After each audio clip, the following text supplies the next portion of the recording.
This is Guardian Radio 96.9 FM. Fresh news, smart talk, all day. The views and opinions of the host and guests are their own and do not necessarily reflect the position of the management and staff of Guardian Network.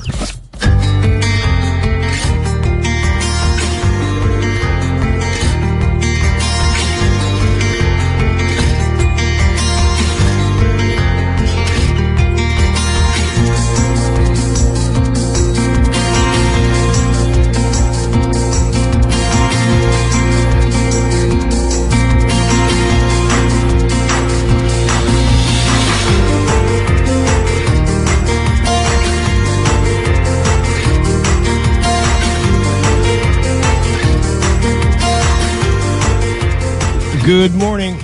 Reaction to the immigration minister's comments about three strikes rule for immigration breaches.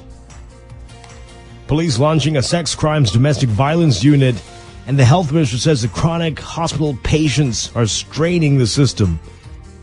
It's all straight ahead this morning. I'm Dwight Strachan, and this is Morning Blend. Wake up, it's a new day. Wake up, it's a new day. It's the start of a new way. You know that it's here. It's the start of the end of the old way.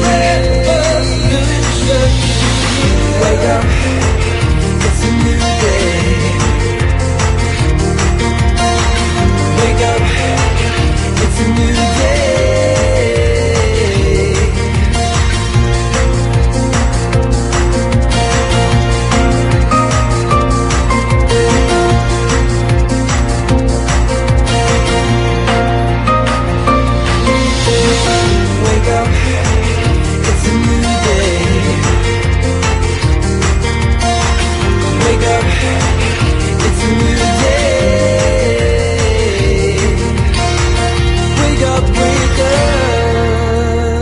Good morning again, Bahamas. It is Friday, March 3rd, 2023. This is Morning Blend on Guardian Radio 96.9. Again, I'm Dwight Strachan. In a moment, Stephen Hanna will be joining us. Also this morning, we are expecting Labor and Immigration Minister Keith Bell to join us again this morning. And also in our Safe and Sound series, our monthly series, we're talking about the impact of AI, artificial intelligence, on fraud.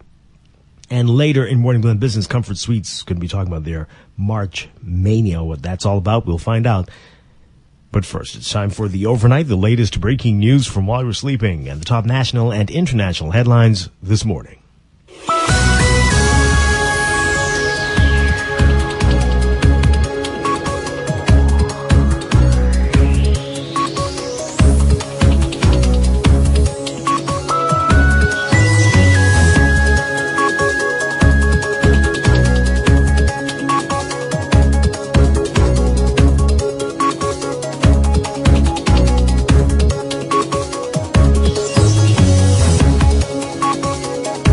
In the overnight, Health and Wellness Minister Dr. Michael Darville says that the Bahamas continues to face an increase in middle-aged and elderly Bahamians who need extensive hospital care. Darville speaking in the House yesterday, saying that other countries around the world, including the Bahamas, are facing a post-COVID health crisis that is seeing the increased incidence of chronic non-communicable diseases, especially among middle-aged and elderly people needing extensive care in the hospital. He said, quote, "This increased demand for in-hospital care is putting excess strain on my ministry's resources, and delivery of both secondary and tertiary health care services is proving to be very challenging. Many of these unstable patients require recurrent hospitalization because of non-compliance with medication, diet, and sometimes lack of primary health care follow-up in many cases, resulting in remission sometimes weeks after being discharged." Officials have lamented the state of PMH, which has struggled to meet a demand in patients seeking care in the wake of the COVID pandemic. Darville has said the Bahamas is experiencing a second pandemic of people seeking medical care. Several PMH wards, including parts of accident and emergency, are undergoing renovations. Police are launching a consolidated sexual offenses and domestic violence unit. That's according to Minister of National Security Wayne Monroe. Monroe says the move is part of an effort to address sexual violence in the country. He says they're concerned that victims of sexual offenses should not be run around when they're making complaints. He was addressing members of the media at the Office of the Prime Minister's weekly press briefing yesterday. He says they're concerned that they should be greeted in a proper environment, the victims of sex crimes, and get proper support. A 33-year-old police corporal accused of sexually abusing his daughter for over 2 years, was remanded to prison. The officer's name has been withheld to protect his now 12-year-old daughter's identity. Prosecutors allege that the father began molesting his daughter in November 2020 when she was 10 years old, and that the acts allegedly continued until February 24th of this year. The man was not required to enter pleas to 10 counts of incest when he appeared before Senior Magistrate Carolyn Vogue Evans. He was denied bail because the magistrate doesn't have the jurisdiction to consider bail for the charges. However, he is expected to seek bail in the Supreme Court. The policeman has been suspended from duty and placed on half pay until the conclusion of his case. He returns to court on June 8th for the presentation of a voluntary bill of indictment. And a family of 8 displaced after their Eastwood home destroyed by fire. According to police, the incident occurred around noon yesterday. While firefighters arrived at the scene, they met a split-level building already engulfed in flames. The woman who was trapped in the building was rescued, though. She was treated for smoke inhalation and taken to the hospital. The fire reportedly started in the front bedroom. Police weren't able to say yet what caused that fire.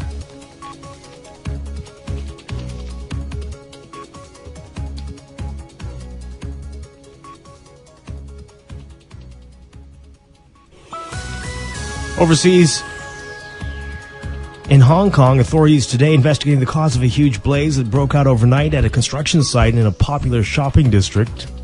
That fire forced 170 people in nearby buildings to evacuate. No deaths or injuries have been reported after the fire erupted at the Mariners Club redevelopment project in the densely populated Tsim Sha Tsui district at about 11 p.m. on Thursday. Multiple floors of the structure, including scaffolding, were on fire, and burning debris floated in the air.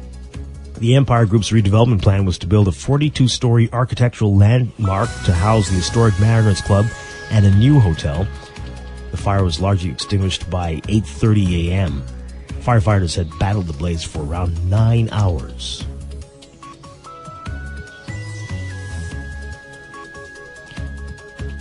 And from Greece, authorities there today saying that all remains recovered so far from the scene of this week's rail disaster have been accounted for, with the death toll from the crash remaining at 57. The bodies of victims from Tuesday's head-on collision were being returned to families in closed caskets after DNA matches were confirmed. Recovery teams were scouring the wreckage for a third day at Tempe, about 235 miles north of Athens, where a passenger train slammed into a freight carrier, causing the deadliest rail accident in Greece's history. Relatives of passengers still listed as unaccounted for waited outside a hospital for news. Health Ministry officials say all victim identifications will be carried out by cross-matching DNA samples from relatives, choosing not to use visual identification because so many of the victims were burned and dismembered.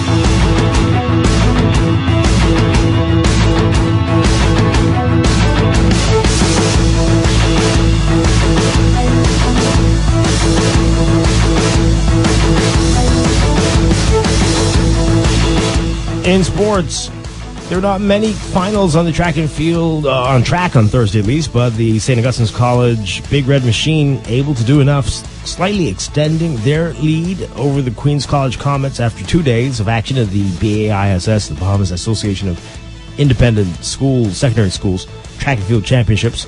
After leading by 62.5 points at the end of the first day, SAC's lead over over the Comets, now extending to 84 points, entering the third and final day. They have 691.50 points. The Comets have 607.5 points. And moving up the standings to third place, the Temple Christian Suns at 221.50. St. John's dropping to fourth now, followed by the St. Anne's Blue Waves so far. A champion will be crowned by the end of the day today.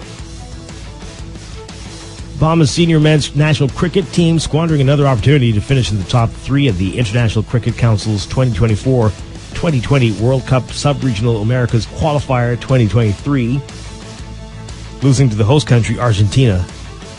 They fell by 43 runs Thursday at the St. Albans Club grounds in Buenos Aires, Argentina. The loss dropping the Bahamas to fourth position as they sport a 1-2 win-loss record. Their final game is tomorrow against the top-ranked team in the tournament, Bermuda, who has a perfect 3-0 record. The Bahamas must win that game in order to move on to the Americas Regional Final set for September of this year.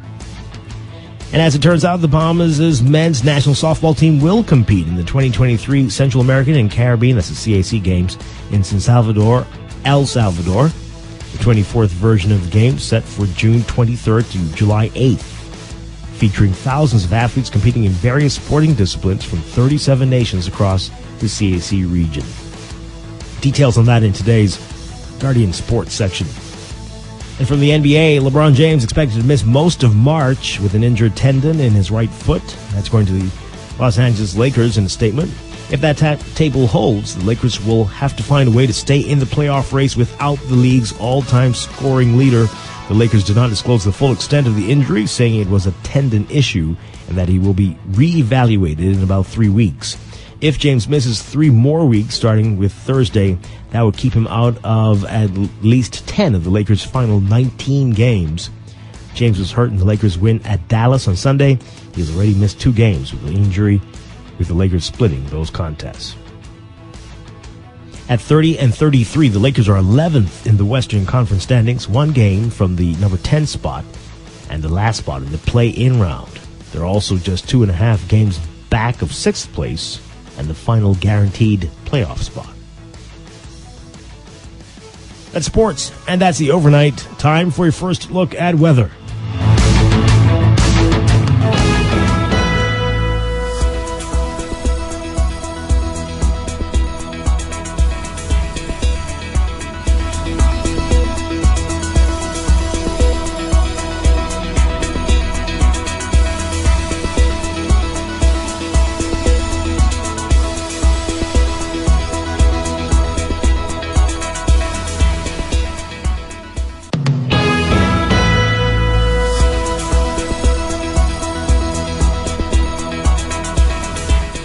In your weather for today, we've got moderate to strong breezes across the country. It's being supported by a persistent high-pressure system over the area.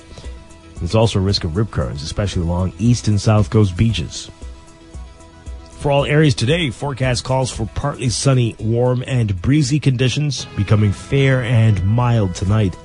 Small craft advisory in effect for the northwestern islands, while a small craft caution is in effect for the central and southeastern Bahamas. Wind southeast to south at 15 to 20 knots in the northwest Bahamas and east to southeast at 15 to 20 knots in the central and southeastern islands. Seas 5 to 8 feet in the northwestern islands, but 4 to 6 feet in the central and southeast Bahamas. 73 degrees right now under partly cloudy skies in Nassau. Look for highs getting up to around 84 Fahrenheit, 29 Celsius. Overnight lows tonight getting down to about 66 Fahrenheit, 19 Celsius. That's your first look at weather this morning. We'll have your extended outlook coming up after traffic in just a bit.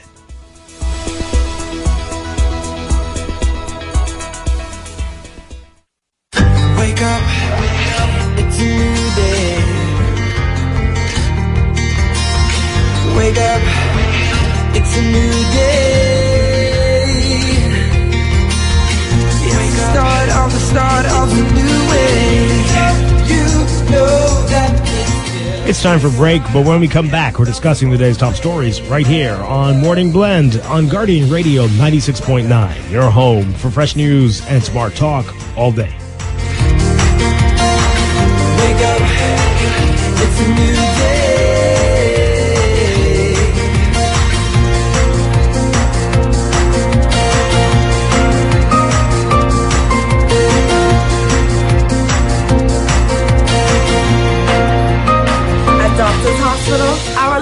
just got brighter. The Loyalty Advantage membership program now has 3 unique plans to choose from. From Lamp Prepaid with free prime care visits and service line discounts, Lamp Insured with copay waivers and 0 upfront collections at the ER and inpatient services, or our new Lamp Access, a free plan that offers 10% off labs, pharmacy, and imaging. Lamp has a plan for everyone. To sign up, visit our website or give us a call. Doctors Hospital, trusted and best care now. On your march. Carifta is almost here, and Alive has partnered with TCL for you to capture gold at the 2023 Carifta Games. Switch to Alive and get a free TCL 30 Plus or TCL 30 SE on select Alive postpaid plans to share pictures and videos of our Bahamian athletes as they hit the tracks to win gold. Visit your nearest Alive store or mobile van location and come gold with us at the 2023 Carifta Games. Whether you're looking for your first or new home or even using your existing home as equity, RBC understands that your journey to home ownership is unique and your mortgage financing should reflect that. That is why at RBC we have dedicated mortgage specialists that provide sound advice and helpful solutions to make your dream home a reality. Best of all, the RBC mortgage team is mobile, flexible, and will meet you almost anywhere. Visit rbc.com/take 60 seconds to connect with an RBC mortgage specialist. Hey, you. Me? Yeah, you. I need to get this secret off my chest. Okay. The Sports Center and Heatwave, they having a sale. What? 20% off store-wide, my boy. You lying. 4 whole days. Wednesday straight through to Saturday, March 1st, straight through to March 4th. They ain't playing. What? You better run by Sports Center or Heatwave and get your things. Cause when I go, I ain't leaving nothing. Wait, where he gone? Net and discount items excluded. Get your Carifta tickets. The 58th Carifta Games is coming. April 7th to April 10th. Tickets are on sale now. Online at Carifta50.com or at the Thomas A. Robinson National Stadium, Western Grand Entrance. For more details, email tickets at Carifta50.com or call 605-4051. Technology serves to make our lives better, so why not your business too? At Custom Computers, we've been maintaining our knowledge and relationships with top tech companies since 1987 and carry only the most trusted brands like Apple, Microsoft, HP, and more. No company has helped more businesses build reliable IT systems than Custom Computers. You name it, we've done it. Call 396-1101 to talk to any of our business experts. Find trust in your tech. Count on Custom Computers. Tired of banks forcing you to use technology to bank the way they want you to? Your convenience is important. So no matter what your banking needs, Commonwealth Bank's friendly staff are always available in branch for that personal one-on-one service. But when you choose technology, our online and mobile banking app offers you state-of-the-art functionality. The choice is yours. Commonwealth Bank. Bank the way you want. Wake up, it's a new day. Wake up, it's a new day. It's the start of a new way. You know that it's the start of the end of the old way. Wake up, it's a new day. Wake up, it's a new day.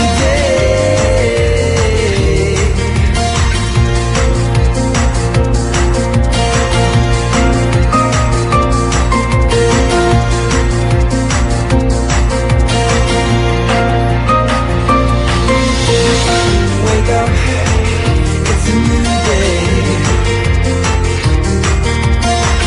Wake up, it's a new day. Wake up, wake up. Welcome back to Morning Blend here on Guardian Radio 96.9. We are streaming live on GuardianTalkRadio.com and on the Guardian Radio app for smart devices. We're also on your televisions on Cable Bahamas Channel 969 and BTC Flow Channel 612. You can tweet us at Morning Blend 969 or Facebook.com/Morning Blend 969. Text us 422-4796. Standard text rates apply. Once again, I'm Dwight Strachan. In a moment, Stephen Hanna should be joining us. Also this morning, scheduled, we are in our 8 o'clock hour, our Safe and Sound series, our monthly series. Every first Friday of the month, we're going to be looking at the impact of AI on fraud, artificial intelligence. Every week we hear of something very interesting with AI, but we'll be talking about that here and in a Bahamian perspective and context. And later in business, Comfort Suites, they've got a lot going on always, and they're going to be telling us about March Mania, what that's all about. And he promised yesterday, we'll see if he will join us for part 2 of our live interview, Keith Bell, the Minister of Labor and Immigration. We'll see. We're holding out hope, but that's what's scheduled. Let's talk about what else is in the news.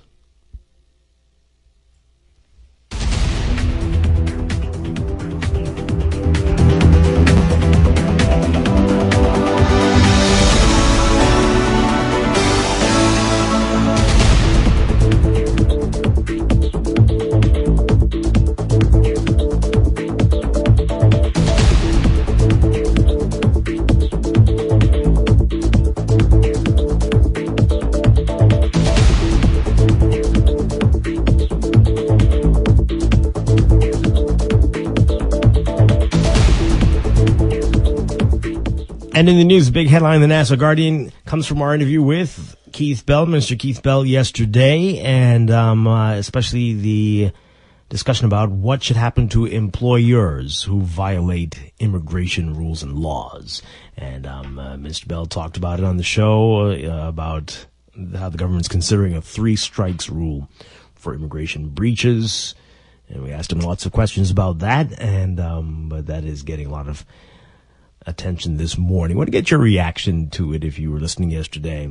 Laverne and I yesterday were like, is that the right message to be sending to the public, that you're serious about cracking down on illegal migration and undocumented workers? A 3 strikes rule as opposed to immediately dropping the hammer when you do it. But let's hear what you have to say. 323-6232. 325-4316, 325-4259. Tweet us, Facebook us, text us, 422-4796.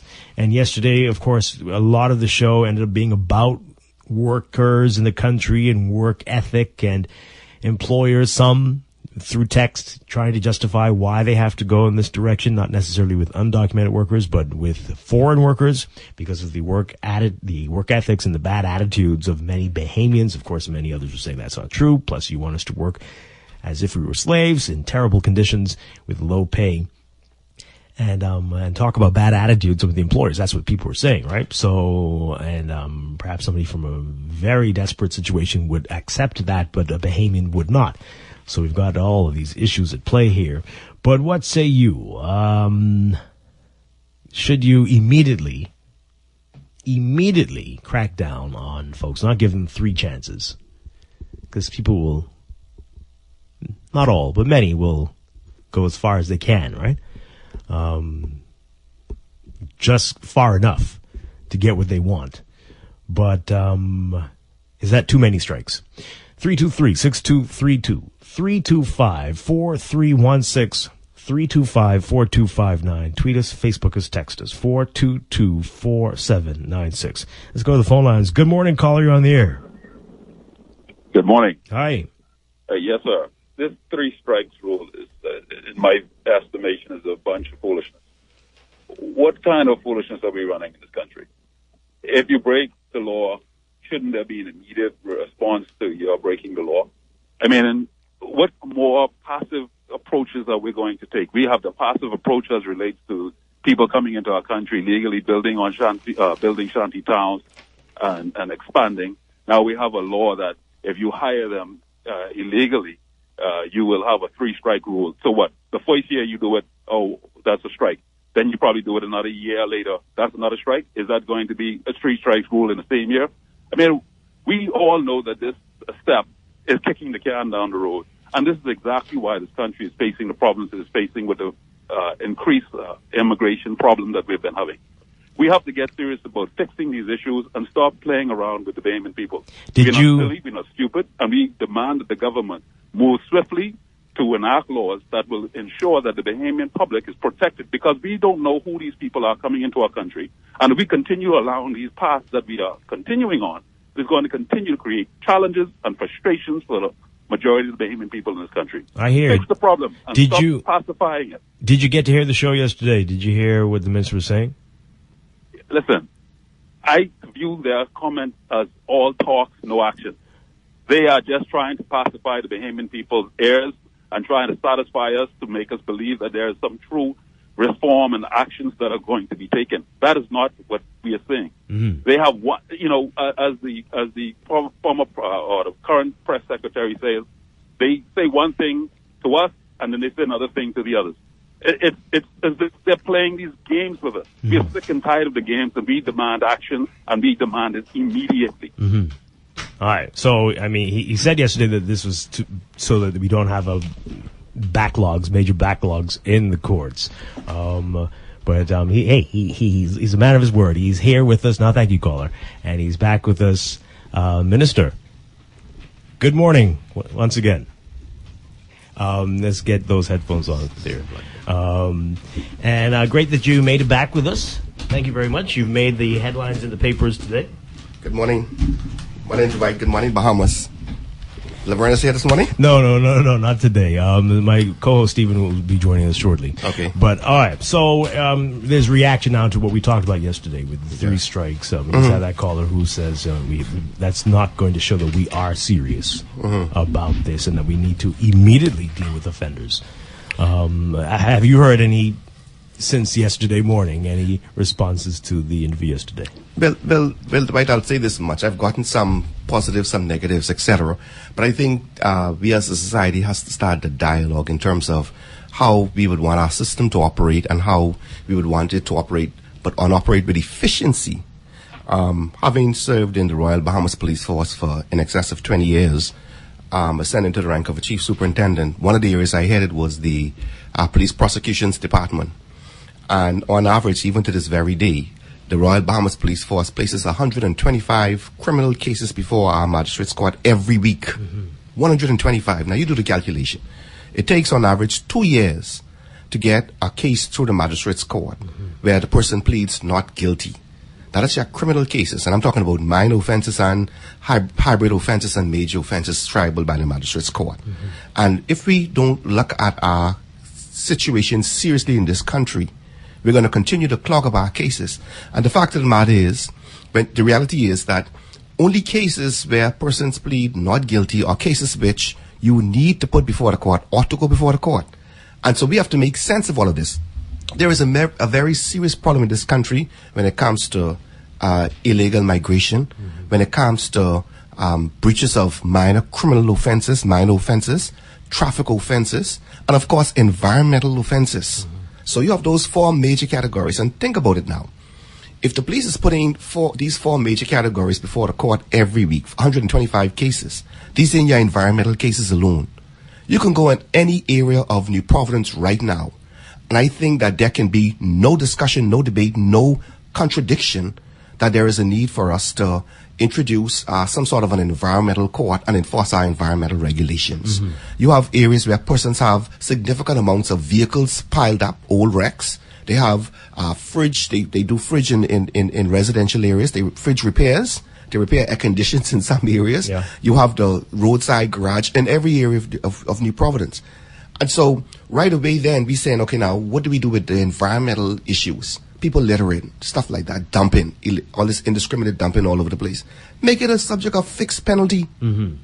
If you have, again, persons charged with minor possession of drugs, 1 gram, 2 grams of marijuana, why are you going to clog up your court system with 40 cases per week with these minor breaches? Make it a subject of fixed penalty. So the 3 strikes would be, the first 2 would be fixed penalties. Fixed penalty, and yes. Then, yes, we've then done it. Court. Yes, we've done it for traffic offenses.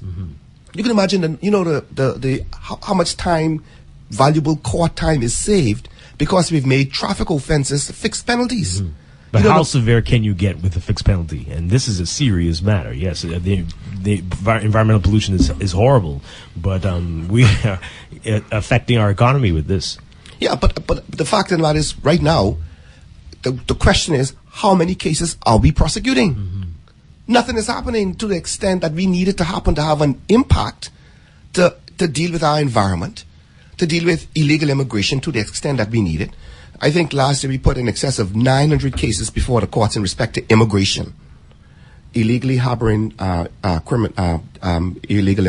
irregular migrants, harboring, working outside the permit, those sort of overstaying. We've put over 900 cases last year. Mm-hmm. Now, obviously then, that is just a percentage of the number that we need to push through the system.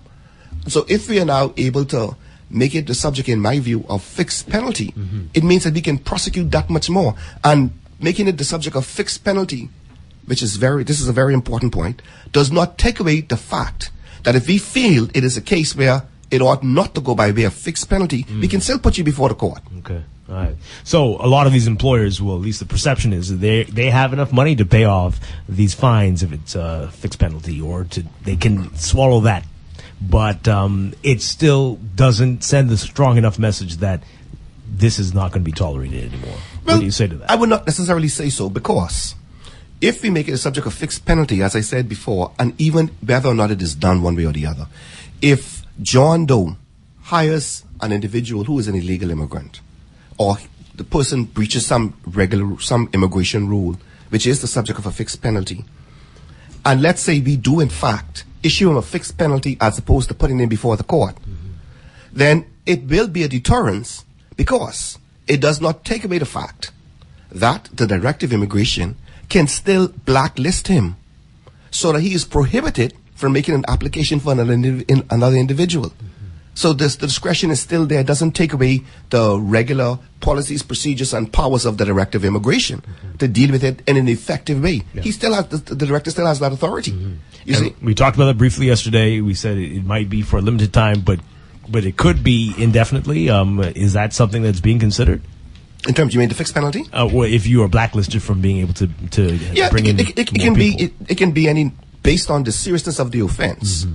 And other factors that obviously have to be taken into account.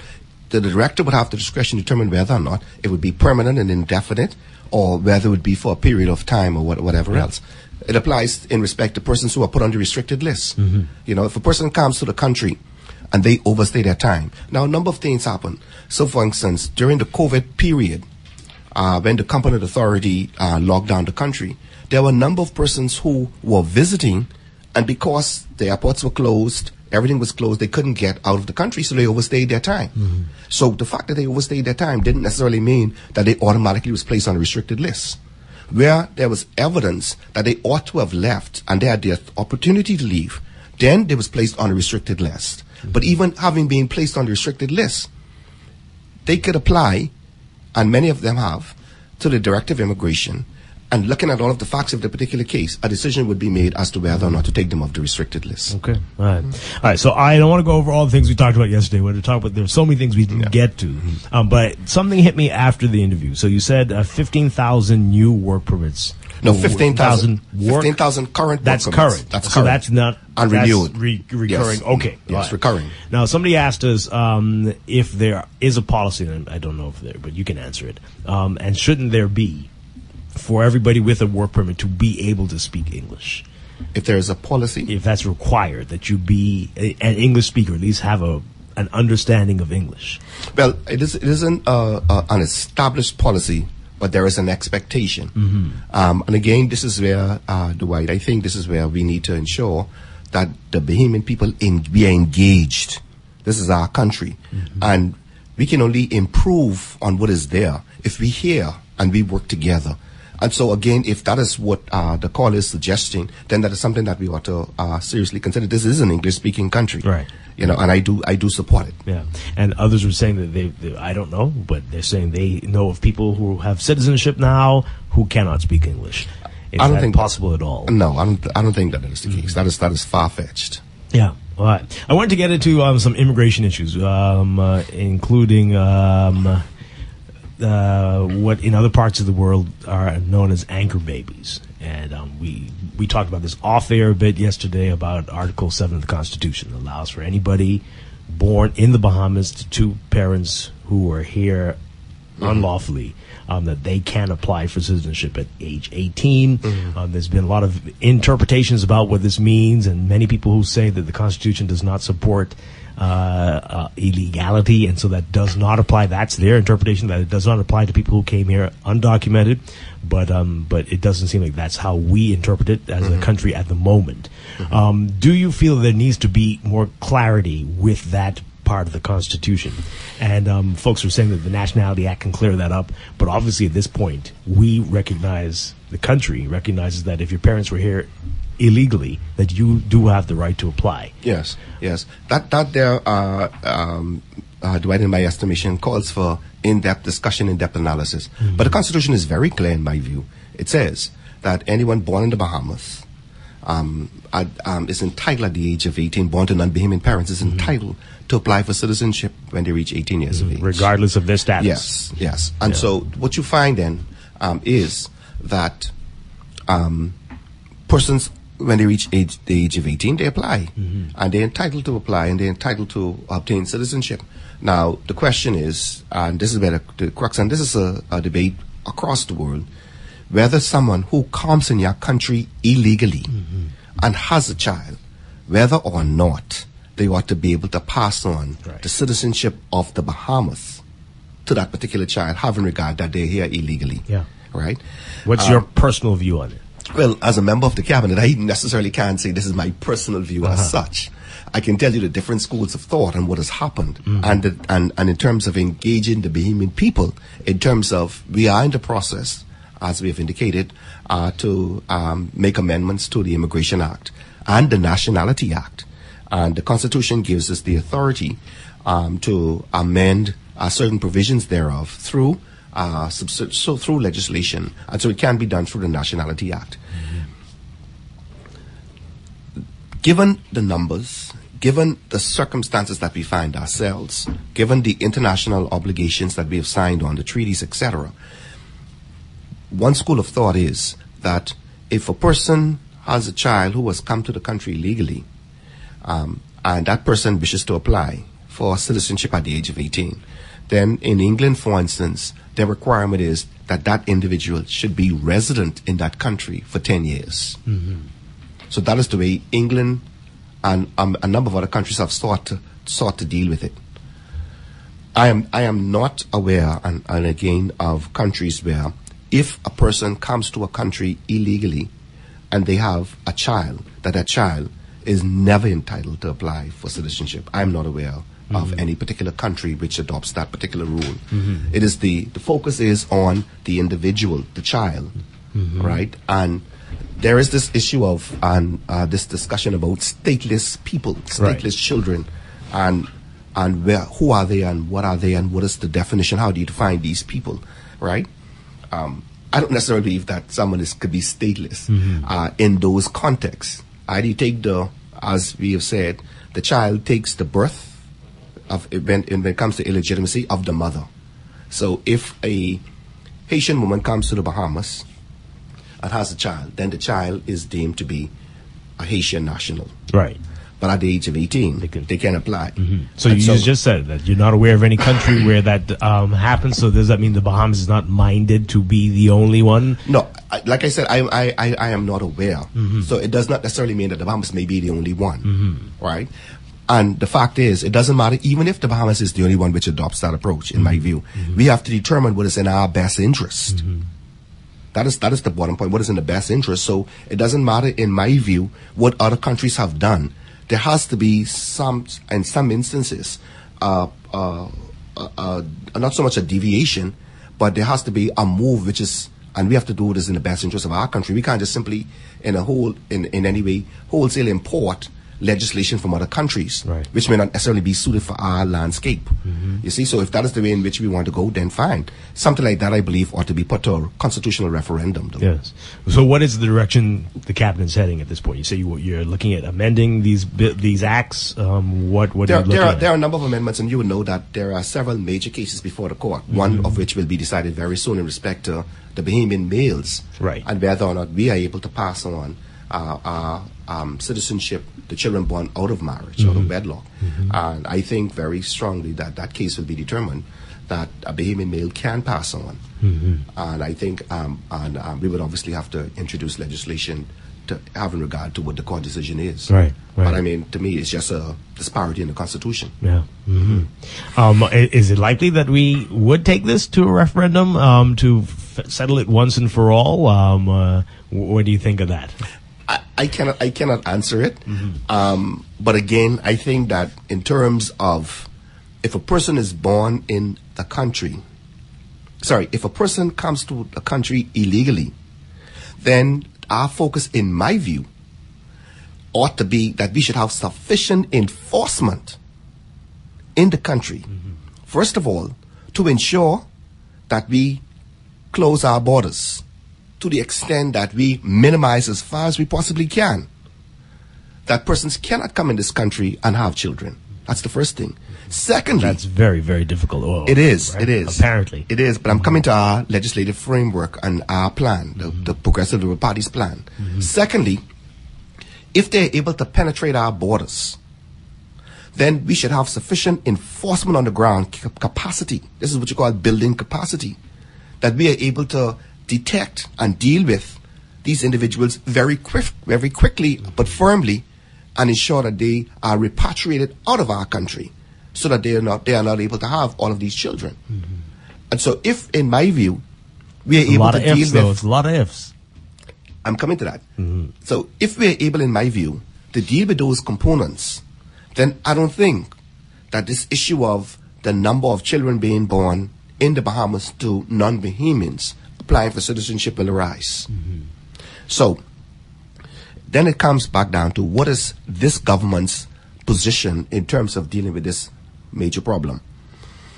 The Honorable Prime Minister, the Cabinet has approved and is being laid in Parliament. It has been it's on the government's website for every Bahamian to see. And our plan in terms of our immigration policy is based on three broad pillars. The first broad pillar is one of enforcement. Let us deal with the challenge that is within our borders. All of these shanty towns, all of these persons who reside in all of our islands, including New Providence, Eleuthera, Abaco, Harbour Island, all of the islands. So enforcement, first of all, is the first component. The second component is protecting our borders, enforcing our borders. And you would have seen in our last administration, in 2013, we would have made a very large investment in the Royal Bahamas Police Force, where we would have bought a fleet of vessels for them. And so they are now able to adequately or in a very significant way police our territorial waters. The third component is international cooperation. And that is working with our CARICOM, working with our Caribbean brothers and sisters, working with the international community, Canada, the United States, and ensuring that we do everything we possibly can to restore Haiti to where it ought to be. That is in terms of security, so that they could hold free and democratic elections, elect a president, restore government, and work towards restoring harmony in their country. So those are the three broad pillars that we look at. We are looking at enforcement, protection of our borders, and international cooperation. That is our plan. But it does rely on a lot of conditions there. And if you're not successful in the next election and a different administration comes in and they don't have quite the same enthusiasm with what you're talking about, we could be right back where we are at the moment. Why not entrench it? Try hard enough to entrench it into the policy of the country that this is not going to help you, and anchor babies, there'll be no way. Well, I'll tell you this. The point is that it is, in my view, it can only become entrenched if the people accept it and push for their government to ensure that they continue with it. And that is what you call, Dwight, continuity of government. You know, that era, in my view, is finished when if a government has a plan to deal with the situation and it is working, that you would have a government coming in and just scrapping the plan, stop, review, and cancel. They ought to continue with it And in my view, the only way you could deal with a challenge of this magnitude is through enforcement, what we're doing now, and you can speak to the residents in Abaco, that there is enforcement on the ground, there's boots on the ground, and we're ensuring that we're dealing with it. The next component is protection of our territorial waters, enforcement our sovereignty. And the third component has to be international cooperation. We have to go and fix the challenges in Haiti. And we're talking about Haiti, but what about Cuba? We have right now, and as I've said yesterday, we have more Cubans in our detention center than we have Asians. Right? And as much as we don't want to, and I'm very cautious with not necessarily trying to focus on any particular grouping, but it is the Cubans who burn our detention center down on several occasions. They've destroyed government property on any number of occasions. Right? The Haitians have never done that. So our focus cannot only be on the Haitians. We have to focus on all of these groupings. Right? It takes us, when we had a Chinese lady in custody, the amount of money it took us to get her back, to repatriate her back to China, is what it would have cost us to take about 20 or so Haitians to Haiti. Well, all right. So we're getting some messages. People are disputing the anchor baby phenomenon, thinking it doesn't happen here. Let's get Steven's mic up there. But I don't know if you're able to tell the story you told me yesterday about what happened with the woman who came in. Yeah. So people can understand. I mean, this is clearly happening here, and people are aware of our policies, our constitution, our rights here, and what they would be entitled to, and are taking advantage of it. Tell if you can tell that story. Sure. Well, there was a flight that came in from Haiti, and within hours of landing, the woman gave birth. And so the issue is whether or not, well, obviously the child would be entitled to citizenship at the age of 18. Yeah. And so provisions are being made. The child, I believe, is still in hospital. Once the child, the woman, the child is being released and is in good health. And they would subsequently, at some point, be deported back to Haiti. Right. And then it goes back to the very same point. At the age of 18, that child is entitled to apply for citizenship. And so it means then to us whether we ought to consider, as in England, that in order for someone to apply for citizenship, having been born here to non-Bahamian parents, that they ought to be resident in the country for 10 years preceding the application. And I think that is, from what I've seen from the different models around the world, that appears to be one of the models which may be well suited for our purpose. And we could tweak it as we see it as we go along. Right. Yeah. No, just my only objection was because I don't. Anchor baby kind of feels like one of those things. The term from, with how the Americans use it, is somebody using a child so they could stay in the country. So it's a little bit different. I don't know. It's not a little bit different. There's case law. The case law is that if a woman has a child, and this is not necessarily just here in the Bahamas, but if a non-Bahamian has a child in the Bahamas, and the child is entitled then to grow up in the Bahamas, then automatically the child has to have a parent who will be there to nurture the child. Right. No, but I mean, but in this situation, the child isn't necessarily doesn't have the right to, because like the baby and the mother are going to be sent back. Right. So it's not like the child is entitled to the right to stay inside the country. It's just the child is entitled to apply at 18. It's because that's a different term that already has weight and stuff behind it. I think that might be some of the objections. A lot of people make those objections because they don't, ignoring the fact that many people are willing to take that risk. Look at it this way too. And even though we're having this discussion about persons coming in our country to have a child, we must also bear in mind that there are many Bahamians who go to the United States to have a child. And they come back home to the Bahamas and want to seek the benefit of that child having been born American citizen. Bahamians do it too. Now we do it, obviously, not no way near scale as the other persons who come here, but Bahamians do it too. Now for me, I told my wife and I, when we determined that we want to have a child or two, our children we are Bahamians. Our children be born and our children right here in the country, right in Bahamas. Be Bahamians, our children can be full Bahamians, no half, full Bahamians. And that is a decision we made. But for many reasons, economic and otherwise, persons are determining to have their children in England and the United States. Yeah. All right. I agree with the whole you must reside in the country for a certain amount of time, because the whole point is at least be culturally Bahamian or some way, you know, familiar with connected to the country, right? As opposed to just being solely economic purposes. With that said, for persons who were already born here, who may have been here either all their life or a significant portion of their life, do those factors play into whether or not they receive citizenship and how quickly they receive citizenship?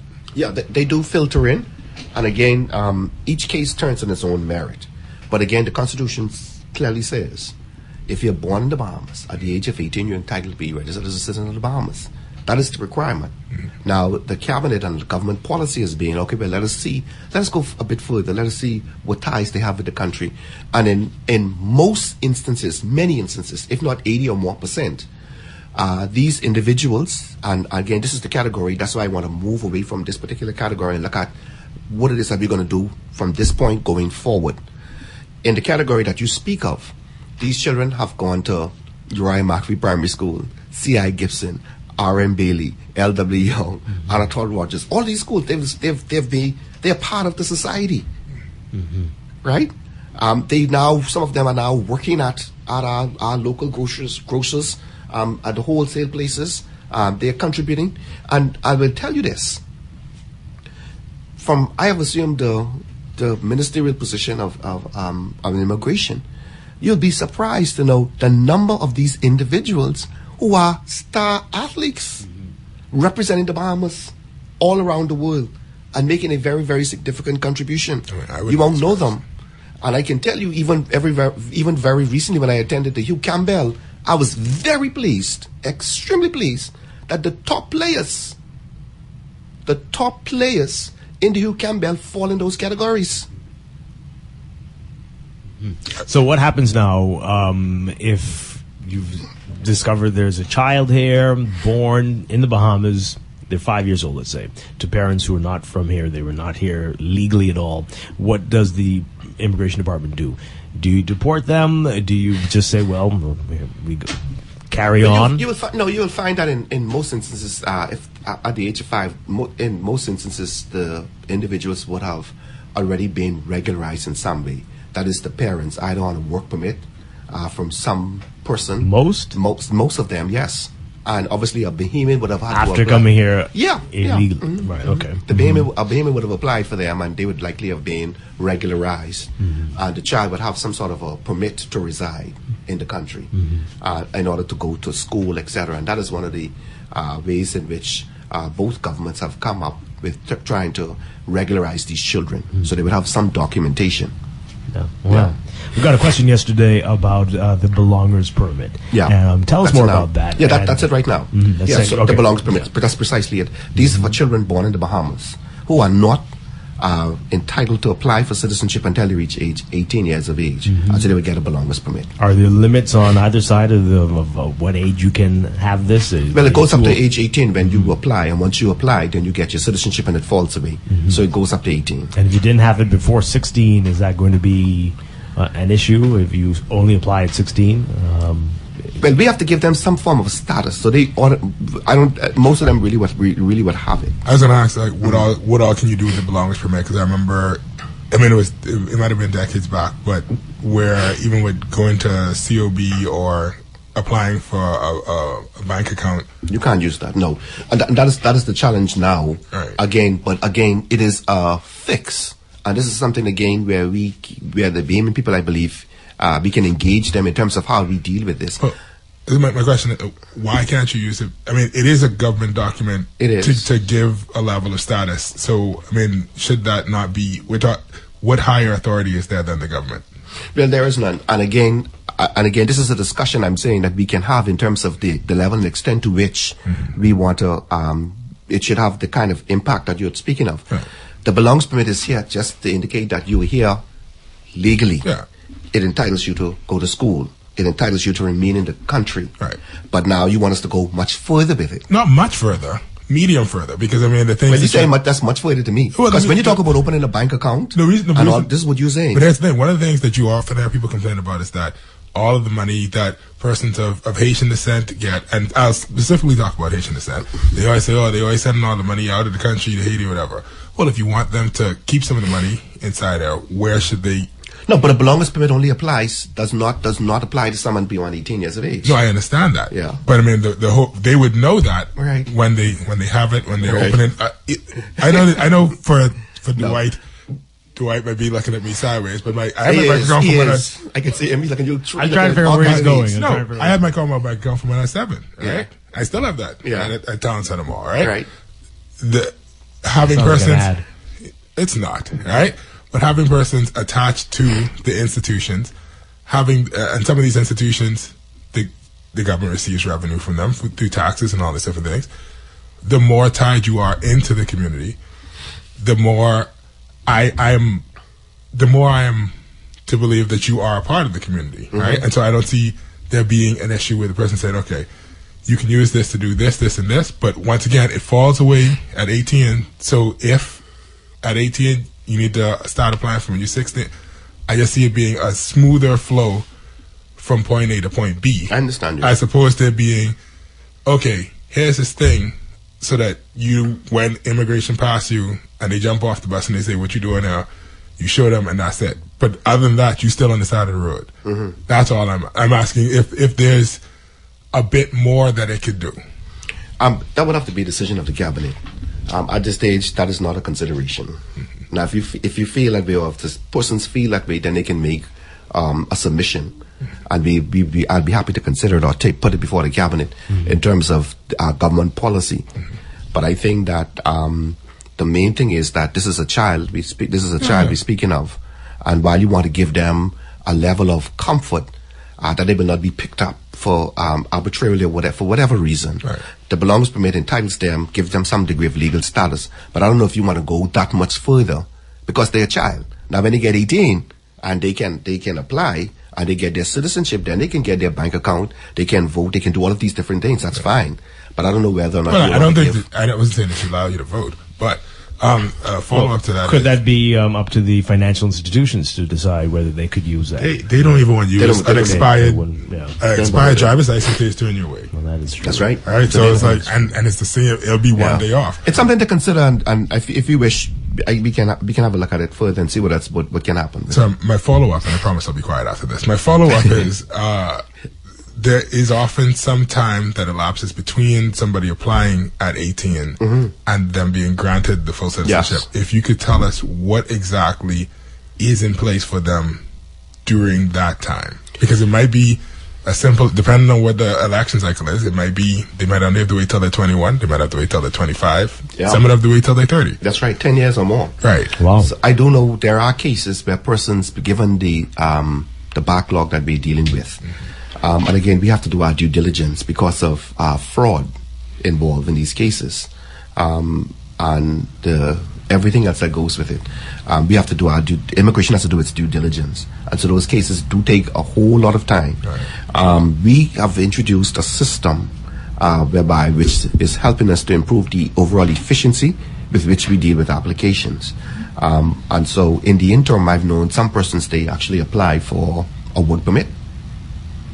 They apply for a work permit and they're on work permit, even having been born in the Bahamas, just so that they're able to work pending their application for citizenship. Apply for themselves? Yes. They can get a general worker's permit. Okay. And that is what they've done. It may not be the best solution. I didn't say anything. I just gave you a look. It may not be the best solution, but this is the reality that we're faced with.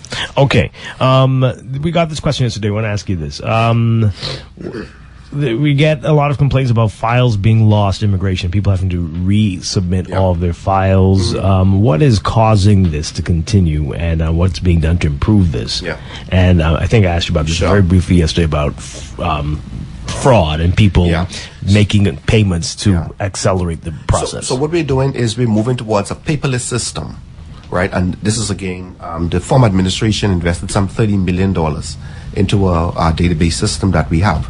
And so it's still, again, a whole lot, it's a work in progress. And once we're able to upload the files into the system, then it helps us a whole lot. But remember now, over the decades, persons have applied for citizenship having attained the age of 18 years of age. We just sworn someone about a week or two ago who's now 38 years of age applied at the age of 18. Oh my goodness. I was waiting on waiting on to be sworn in, waiting on, for the approval, and his files were lost. And so you do have those cases. We do have a significant backlog, but again, the point is for us not to rush through those cases, but to make sure we do our due diligence, because we have discovered persons have taken on or have impersonated individuals and have tried to obtain citizenship, have tried to obtain permanent residence, have tried to obtain work permits. And so the task is one which is very tedious, but at the end of the day, we want to ensure and guarantee that when we do send a matter to the cabinet for approval, that it is in fact, we are satisfied that we have done complete due diligence on the matter. And so once we introduce, I believe, once we get the database system up and fully functional, and we move towards this paperless system, then I think that all of the issues of the long waits and having to reintroduce documents into the system, I think it will go away. What's the time frame you think on that? Well, that's going to be years. Each time we go into the system, we have to tweak and meet with the vendors and try and adjust the system and all of that. So it's a work in progress, but it's continuous. Okay. So it isn't, we list the problems and then they come another 2 months. No, it's continuous. They're in the country right now, as a matter of fact. And I just met with them yesterday to ensure that we tweak the system again to meet a challenge that we had.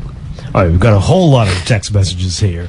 My concern is parking by that place. Department of Immigration? Yeah. All right, so your comment about the basketball players and students are doing well, and that has not been well received. A lot of people saying, are you making a case for undocumented migrants to come here and have children here? How did they get that from that, Dwight? I don't know. I'm making a case for nobody. I's a Bahamian. I'm telling you the reality, and I'm telling the Bahamians for us to engage in a sensible, rational conversation, engage your government and make your suggestions in terms of what you want our legislation to reflect. That's what I'm saying. Now, if it is that the conversation started about persons coming to the Bahamas and having children, and they're entitled to be registered as a citizen of the Bahamas at the age of 18, that is where we stopped, and that's where we started and stopped. The question is, ought they be entitled to apply for citizenship? And if there ought to be the case, what safeguards we could put in place?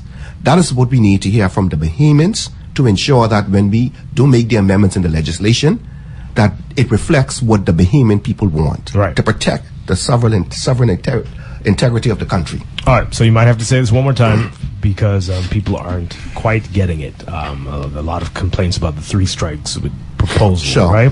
This person says, why not empower immigration officers so that they can issue immediate fines and penalties, treat them like you do traffic offenders, on the spot heavy fines. I mean, that's what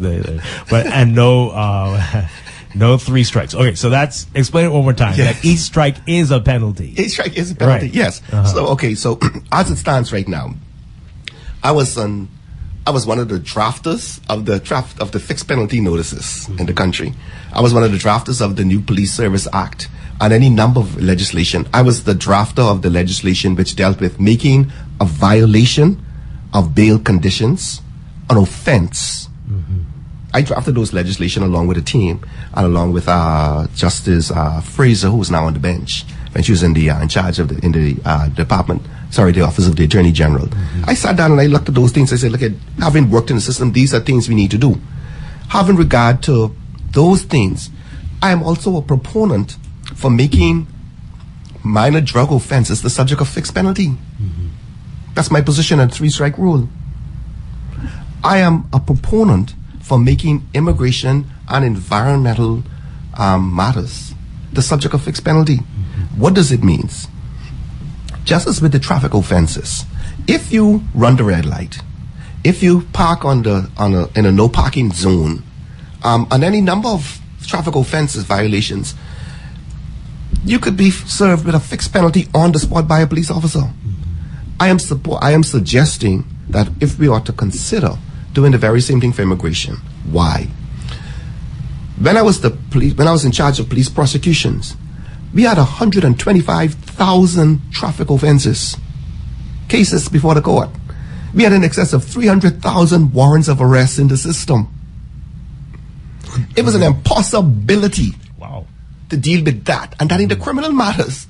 So I'm saying to you now, we still have the police force. I know they still have maybe 50, 60,000 traffic matters before the court now. Right? That ain't the criminal offenses. So if we're now saying that we want to add now the immigration matters, the environmental matters to the court, what you think will happen? The court will be at a standstill. It could be at a standstill. So I'm suggesting then, let's deal with traffic. The fixed penalty, in my view, is an avenue, a plausible, rational avenue by which we ought to look at it. So where someone harbors an illegal immigrant, someone is working outside the scope of their work permit, an employer who has presented some documents or have not produced all of the documents, have not paid the national insurance for the individual, you can make all those the subject of fixed penalty. So the minute we discover that you have worked outside the scope of your permit, we find the employer. With the individual, we could take him into custody, revoke the permit, and repatriate. Or we could issue a fine. You could do it, make it a subject of fixed penalty. Now, when I talk about the three-strike rule, what I don't want to happen, or what I would not say to happen is, you don't want to necessarily appear soft on this. So, if on the first occasion, someone working outside the scope of his permit, and we know that's a common thing here in the country, right? Issue a fine. To the employer. To the employer. Right. And you may very well issue a fine to the employee as well, too. Secondly, and they get to keep working? Yeah, they can get to keep go back to what they're supposed to. Within the scope, okay. Yes. Right. Now, if it is that, so the fine may be $300 for the employee. For the employee and the employer. I feel like who knows? I mean, we could have this. We could come back to the numbers. We could come back to the numbers. $300 for an employer would be nothing. Yeah, but follow my point. Add a zero to that. Because now, so this is on the first time now. Yeah. The second time, you may say $1,000. No, still too low. Once again, that's fine. You're giving examples. I'm just trying to figure this out. Okay. Right. On the third occasion, the immigration officer is stopped from issuing a fine. That person will be taken into custody and put before the court. Right? Now, if on the first occasion they issue a fixed penalty, it does not take away the discretion of the director of immigration nor the minister to revoke the permit or blacklist the employer so he cannot apply for no more work permits for nobody else. Nor does it take away the fact, if we introduce a fixed penalty system, it doesn't take away the fact that we don't wish to issue a fixed penalty on the first occasion. For example, when we run the operation now, what's going on in Abaco, we have persons in Abaco who want work permits for New Providence and working outside the ambit. So they're supposed to be a laborer, but we find them as at the ferry dock doing something else altogether completely different from what it is. So when we find that particular case, that is not the subject of a fine or fixed penalty. Before the court, revoke, deport it. Yeah. So you have so each case will determine what you need to do, but at least you'll introduce a fixed penalty system which will help us to run these operations, which will help us to finance these repatriations. I think we can get behind it if that first strike is very painful. Yeah. Right? And if it's really going to deter people from doing it. Because 300, as an example though, but 300, that's nothing. But 3,000, maybe, and I think maybe even higher. Don't forget now, in law, there's something called proportionality too. Right. But that's what I'm saying. For the employee, if I, as the employee, I have to pay a $300 fine. Because a traffic ticket is what, $250? Right. So if I'm paying $300, $250, the person who is employing all of these persons, who is profiting from the exploitation of our labor, that person shouldn't be getting $300 as well. But like I say, I just put the numbers out there, and those are subject to a discussion and whatever we wish to do. All right, this text is asking, you said yesterday 15,000, but can you verify, can you say how many were issued to Haitian nationals? Break down like that? A greater percentage have been issued to Haitians. So the majority. In terms of handyman laborers, farm laborers, etc. All right. We got a whole lot of questions here, and I know you have to leave us. But I want to talk about labor as well. Yesterday we touched on that quite a bit.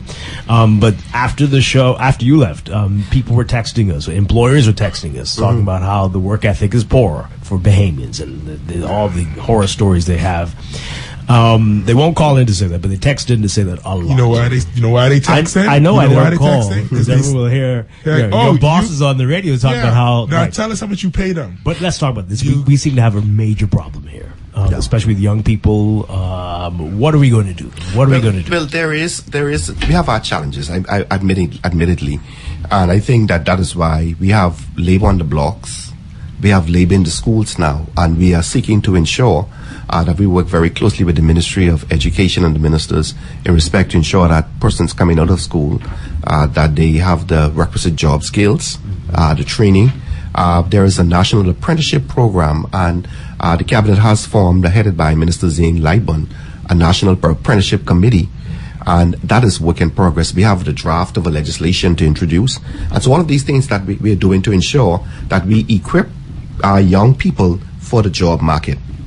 Now, in addition to that, you would note that the government has increased the minimum wage from $210 to $260.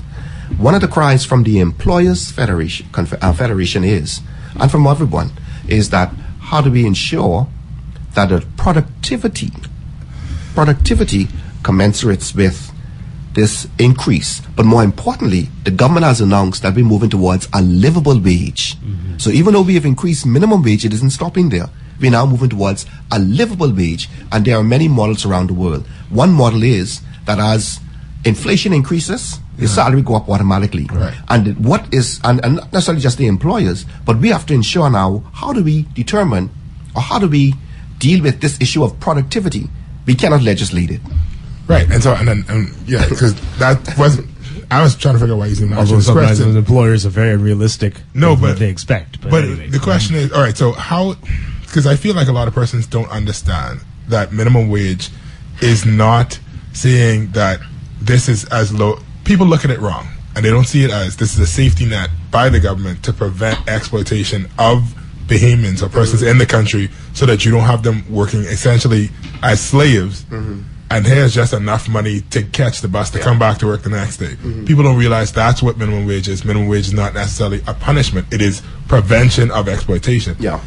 How clear is this? Two, because I hear all these employers complaining, oh, y'all going up in the minimum wage, how we can live? Because you're running your business incorrectly. That's the problem. But that's not your business as in charge of labor or immigration. Your job is to make sure that they don't exploit the laborers to the point that they die. Yeah. Right? Again, how do we get that inside the heads of people? What minimum wage is? Now, I think that they have a good understanding of what it is. Well, also, they're evil. No, I would say none of that. Okay. No. But the reality is, though, and again, as Bahamians, we have to face the reality. There are some cases or some instances where if you compare the Bahamian to your non-Bahamian counterpart, if you say come to work for 7 o'clock or 9 o'clock, then the non-Bahamian will come to work at 7:30. The Bahamian will just be straddling in at 8:45, and they bring their breakfast, and they want to eat, they want to go on their breaks. So this is what the employers are really complaining of. How do we ensure that they get an honest day's work for an honest day's pay? We're going to have you back soon, I hope, Minister.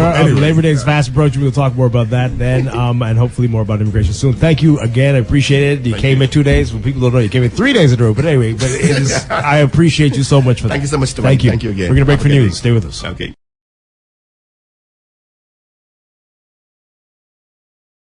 96.9 FM, Nassau, Bahamas.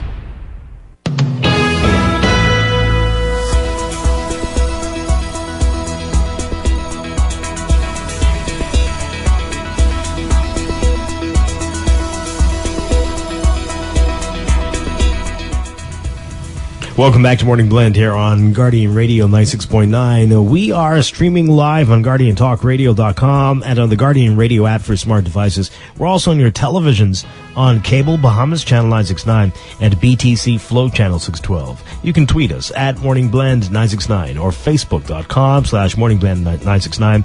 Text us on the Guardian Radio text line powered by BTC 422-4796. Standard text rate supply. And now at 8:20, time for another check of your weather, brought to you by Bahamas First Insurance.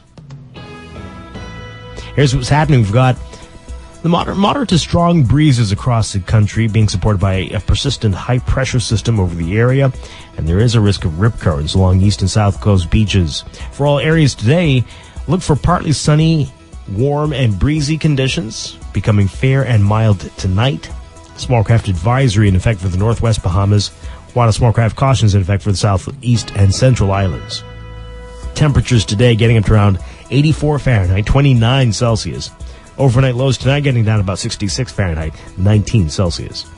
In your extended outlook, the high-pressure system will lose its stranglehold on the Bahamas, and it's already begun to trek eastwards ahead of a frontal boundary expected to move across the northwest Bahamas on Sunday.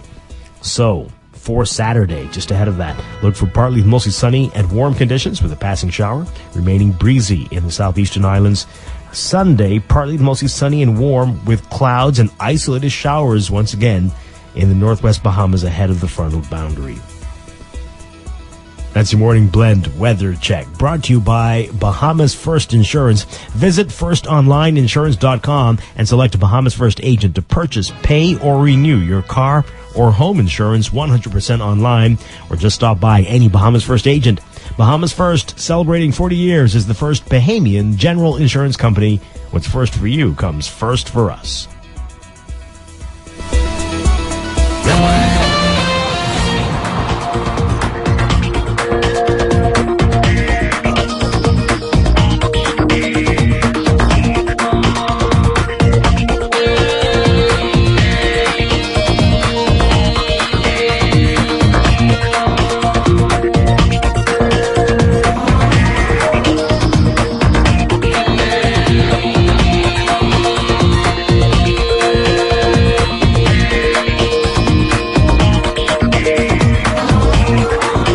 And at 8:22, time for another check of your traffic for this morning, brought to you by RBC. RBC specialists, mortgage specialists, can provide helpful solutions to make your dream home a reality.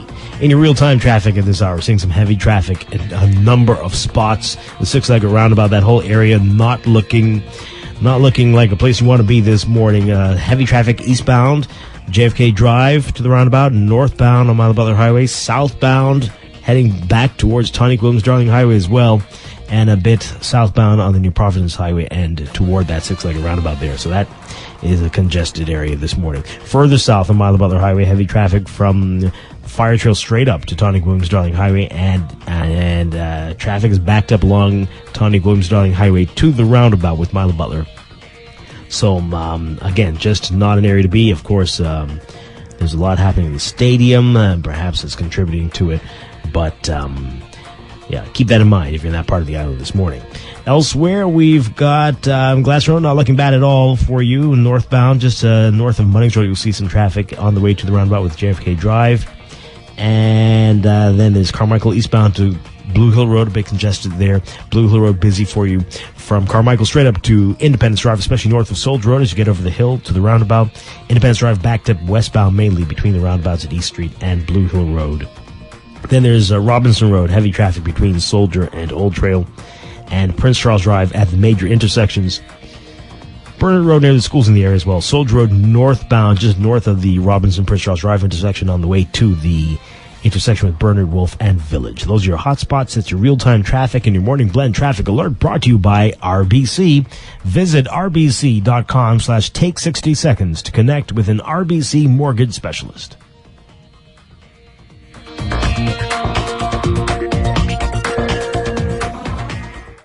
Whether you're looking for your first or new home or even using your existing home as equity, RBC understands that your journey to home ownership is unique and your mortgage financing should reflect that. That is why at RBC we have dedicated mortgage specialists that provide sound advice and helpful solutions to make your dream home a reality. Best of all, the RBC mortgage team is mobile, flexible, and will meet you almost anywhere. Visit rbc.com/take 60 seconds to connect with an RBC mortgage specialist.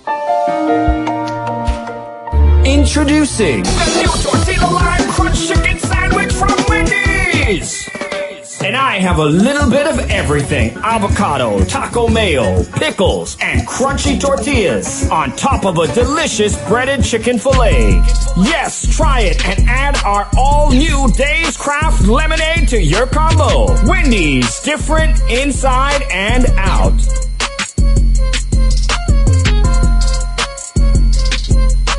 Florida Auto Parts can deliver all the auto parts your car will ever need, direct from the USA and from around the world. Florida Auto Parts provides fast delivery on auto parts, and we ship throughout the Bahamas, genuine or aftermarket, new or used, and all for the best price. Call Florida Auto Parts Trusted Parts Rep on WhatsApp at 1-786-772-8777 to save on your next auto parts purchase.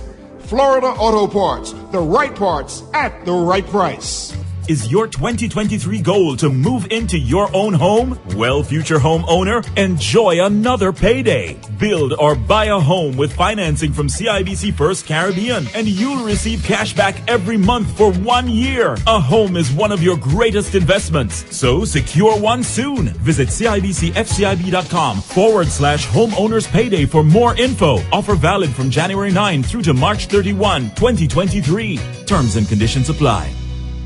Screws and Fasteners World, Balfour Avenue and Palm Beach Street, has those hard-to-find fasteners for you right now. You can find stainless steel regular hex, carriage bolts, galvanized bolts, threaded rods, nails, self-tap screws, sex bolts, anchor bolts, turnbuckles, masonry tools, hand tools, and weed whacker strings. Check out the rope selection and car body fasteners, too. Special orders are welcome. It's your #1 fastener store. Screws and Fasteners World, Balfour Avenue and Palm Beach Streets. Call 326-1976.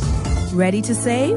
You can put $100 into the CFAL Savings Express Plan and make sure your money keeps growing. Earn interest on your savings while you're sleeping, eating, or standing in line at the bank. Ready to invest? Start by putting $1,000 into our mutual funds and earn interest there too. Because at CFAL, your interest is our interest. Visit CFAL.com to start now.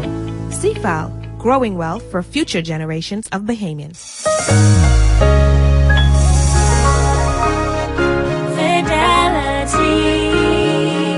We're good for you. With so much going on in the world today, only accepting cash at your business can be risky. Let Fidelity offer you and your customers safety, convenience, and the flexibility of a fixed or mobile terminal. Take it with you, on the move and on the go, because business should never stop. For more details, speak to one of our business development officers at 356-7764 in Nassau or 352-6676 in Freeport. Visit our website at fidelitygroup.com or visit us at any of our branches.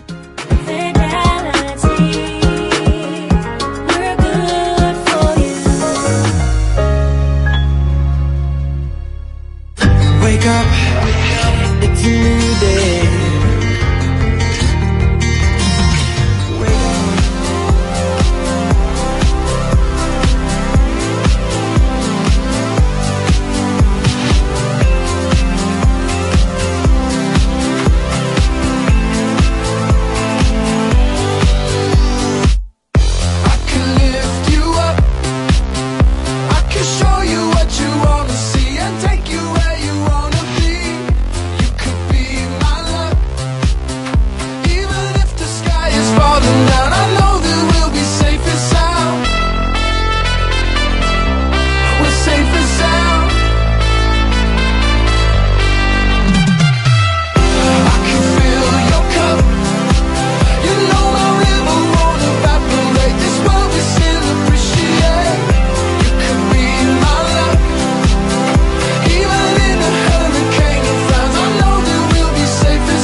We are back here with Morning Blend on Guardian Radio 96.9. Dwight Strachan along with you. Stephen Hanna had to leave us, but we are back here live, and it's our Safe and Sound series, our monthly series, usually in Morning Blend Business, but we're going to bracket it this morning.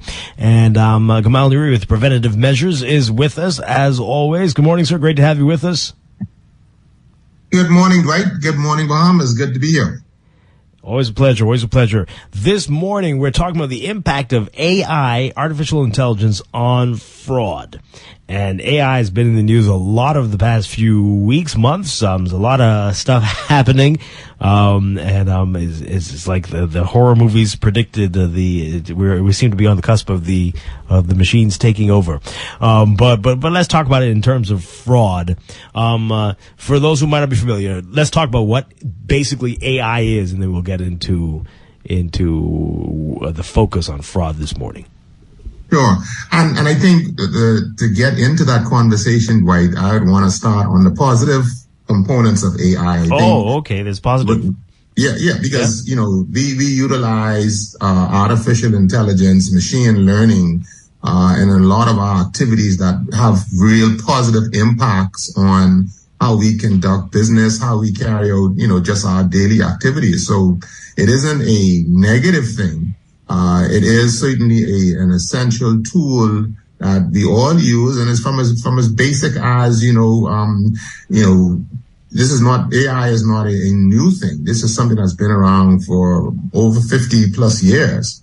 We've slowly seen its progression and migration or more prominent into our daily activities, and this is everything from using things like Siri and Alexis. Is everything from using your GPS when using a GPS system to help you find a location, and then certainly that GPS remembers the address that if you're traveling abroad and not familiar with territory the terrain. As simple as predicting weather. I mean, a lot of these positive influence of AI are already in play in our society, so it's not a bad thing. Mm-hmm. It is definitely a good thing if we look at the applications, as we look at the various applications. All right, so more good than bad, would you say? Yeah, definitely. I think it's more good than bad. I think that most of the tools that man has invented. All of the tools, I would say, man has invented. The intent has always been good.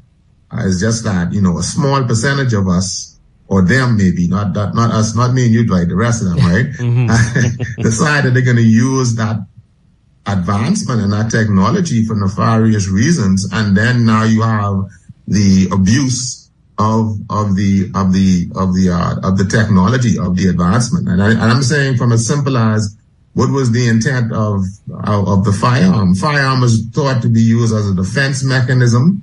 What was the intent of cocaine? What was the intent of a car? A car was never supposed to be used to rob a bank or to run someone over. It was a means of transportation. Mm-hmm. So, and I'm just using these simple examples because I want us to appreciate that I think all technology and advancement is always 99%. There may be some things out there that were intentionally developed for negative reasons, right? But I think 99% of advancement has always been for the betterment of mankind and ensuring that the quality of life is improved upon. Okay. So that's where I want to start. I want to make sure we appreciate that it is not a bad thing. So let's not throw it out and eliminate it. Okay, excellent. Right? All right, so let's talk about AI and how it's progressed and what it is exactly, and then we can look at it in fraud detection. All right, so it is essentially where data, it is the collection of data and using that data to help to better predict actions and intentions, and in some instances manipulate or direct the data to cause certain things to happen. And again, it's all based on data because AI is not pulling this data out of the air per se. It is based on human action or where it observes human behavior, or there's direct inputting into a computer to bring forth a certain to establish a certain outcome. So AI is taking data. So let's say, we collect all of the oranges and we have to do a sample of the oranges to determine the sweetness of the oranges. Are the oranges ripe? Which part of your property or which part of your estate is producing the best oranges? When do we see the highest volume of oranges, or whether we see the less volume, was there rain, was there sun, what was the temperature? So all of that is raw data that we would use to determine when would be the best time to grow, when would be the best time to pick, when would be the best time to take it to market. So that's essentially AI. AI is now taking that data and speeding up the calculation where a human may take days or weeks or months to predict that. And to establish some sort of pattern through mathematics. AI it does that in seconds. But it's the same concept, just taking what's already there, that raw data, taking it into and computing it and processing it to establish a pattern where you can use that information to essentially, for example, time when you're gonna use your sprinkler system to water your garden. When you're gonna hire persons when you're gonna start your marketing program to sell your orange. So I'm trying to break it down into layman's terms so people can understand that's essentially what it is in a nutshell. It's just now taking that laborious activity, putting it into a software or coding it into a computer, and you get the results at a much faster pace. And then it looks artificial. It looks like it's something that is, as they would say, intelligent, and that's why I smile sometimes when I hear the word artificial intelligence, as if it has some sort of consciousness. It's just computing that's happening at such a fast pace, and it is now making certain decisions or based on what parameters that you would have put in place. Okay, all right. So in terms of fraud detection, how has this been beneficial? What are some of the things that have been helped? Most definitely in fraud detection and fraud prevention. Again, you as a shopper, because there are two persons who are three persons. The card owner or the card owner, the person who owns the card or owns the account, because it can also be a bank account. Obviously, the bank where that money is being processed or transacted, that platform, and the merchant where you're getting those goods from. So with artificial intelligence and machine learning, and I'm saying machine learning because really machine learning is where you get is the machine or the computing system learning the processes, and the artificial intelligence is what you see at the end result, where it makes those decisions and makes those predictions based on what the machine is learning. So that we're clear, machine learning is, and I will tend to use them interchangeably, but machine learning is where that data is being collected and processed, and the artificial intelligence, which is the end product, is where now you see the action being taken. So bringing it back to fraud detection. If you are, if you're going to the store on Sundays, you go to the grocery store every Sunday, or you have a particular day that you decide that you're going to go to the grocery store, and you have a certain shopping list that for the most part remains consistent. You go to the same supermarket or food store or whatever you do where you do your transactions. So the machine or the system starts to collect that data. And timing of the week, time of the day, the location, basically the amount that you're using, that you're spending on a weekly basis at this particular location, the machine starts to learn that. The fly comes when the machine notices that on that particular day, this transaction is taking place in Hong Kong, for example, and you're not buying food, you're buying a hotel room at a resort. If you recall, it isn't so much implemented now because, artificial intelligence has certainly allowed banks to be a bit more, to recognize fraudulent acts. You would have had in the past, you'd have to call your bank before you travel, and you'd have to give them some idea, hey, I'm going to be in this particular location for 7 days. So when they see a transaction showing up in Hong Kong, knowing that the account, the individual is based in the Bahamas, it wouldn't raise a concern. But if there was no information provided, when they see that transaction occurring in Hong Kong, then there was the tendency to block that particular transaction. Right. So what artificial intelligence is doing is this. taking that same process, but you would have now bought a ticket. You would have perhaps done a transaction at an airport, or you would have gotten an Uber. So it starts to recognize the patterns and the behavior that the person purchased a ticket to travel to Hong Kong on this particular day. So that the behavior, the transactions are consistent with someone who's traveling from the Bahamas to Hong Kong. And that's what AI is doing. You have to use the same card. You have to use the same card if you're going to do all that, though. So, right? But even if you don't use the same card, it's still tracking the account and the transactions. So it speaks to them. Don't forget. Okay. Don't forget. It's AI. So that communication between banks, all of that still goes back to the two major card processing, the two major card groups in the world. And I mean, there are three, mind you, but the point I'm making is that that's what AI is doing. It's bridging and closing some of those gaps where you didn't have the communication to say that, okay, this is consistent with what's happening. Okay, this is consistent with the behavior or what we would have seen occurring. I'd use another example, with regards to fraud detection.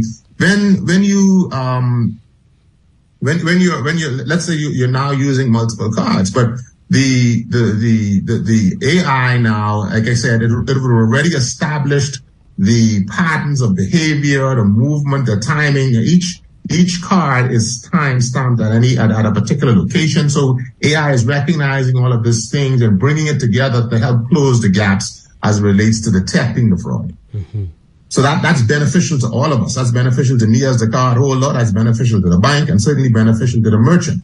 Because now, if those gaps are not closed or made a little smaller, I'm making a critical purchase in Hong Kong, using Hong Kong as an example. But because it's not the time between the recognizing the account transaction is delayed, that transaction is delayed because the bank says, hey, wait a minute, what is he doing in Hong Kong?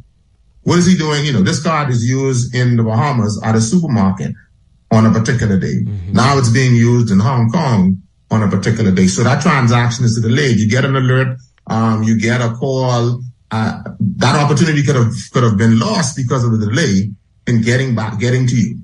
So you see how that helps it doesn't completely close the gaps, but certainly it brings it a little closer together and creates an ease of transaction.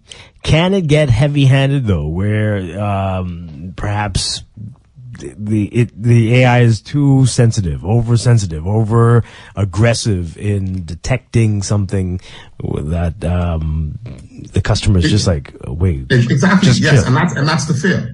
That's the fear that the AI, the processing, right, gets overly sensitive, gets overly restrictive.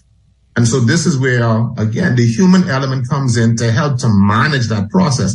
This is my opinion, Dwight, and I live on an island 21/7, right? I don't think you'll ever see AI totally replacing the human element, because you're going to have those nuances that are going to call for reasoning, okay? But it will call for some reasonability, and I don't see a machine being able to do that. Okay, because it even though, and it's certainly advanced. I mean, we see it. We see the different tools that are coming on stream now, and we see the advancement of it. But I don't think it will completely. It may reduce the human element, meaning if you had 10 people working in that call center, you may only now need 1 or 2 persons. So I see a reduction in the labor force because of AI, but total replacement across the board, no, I don't see that.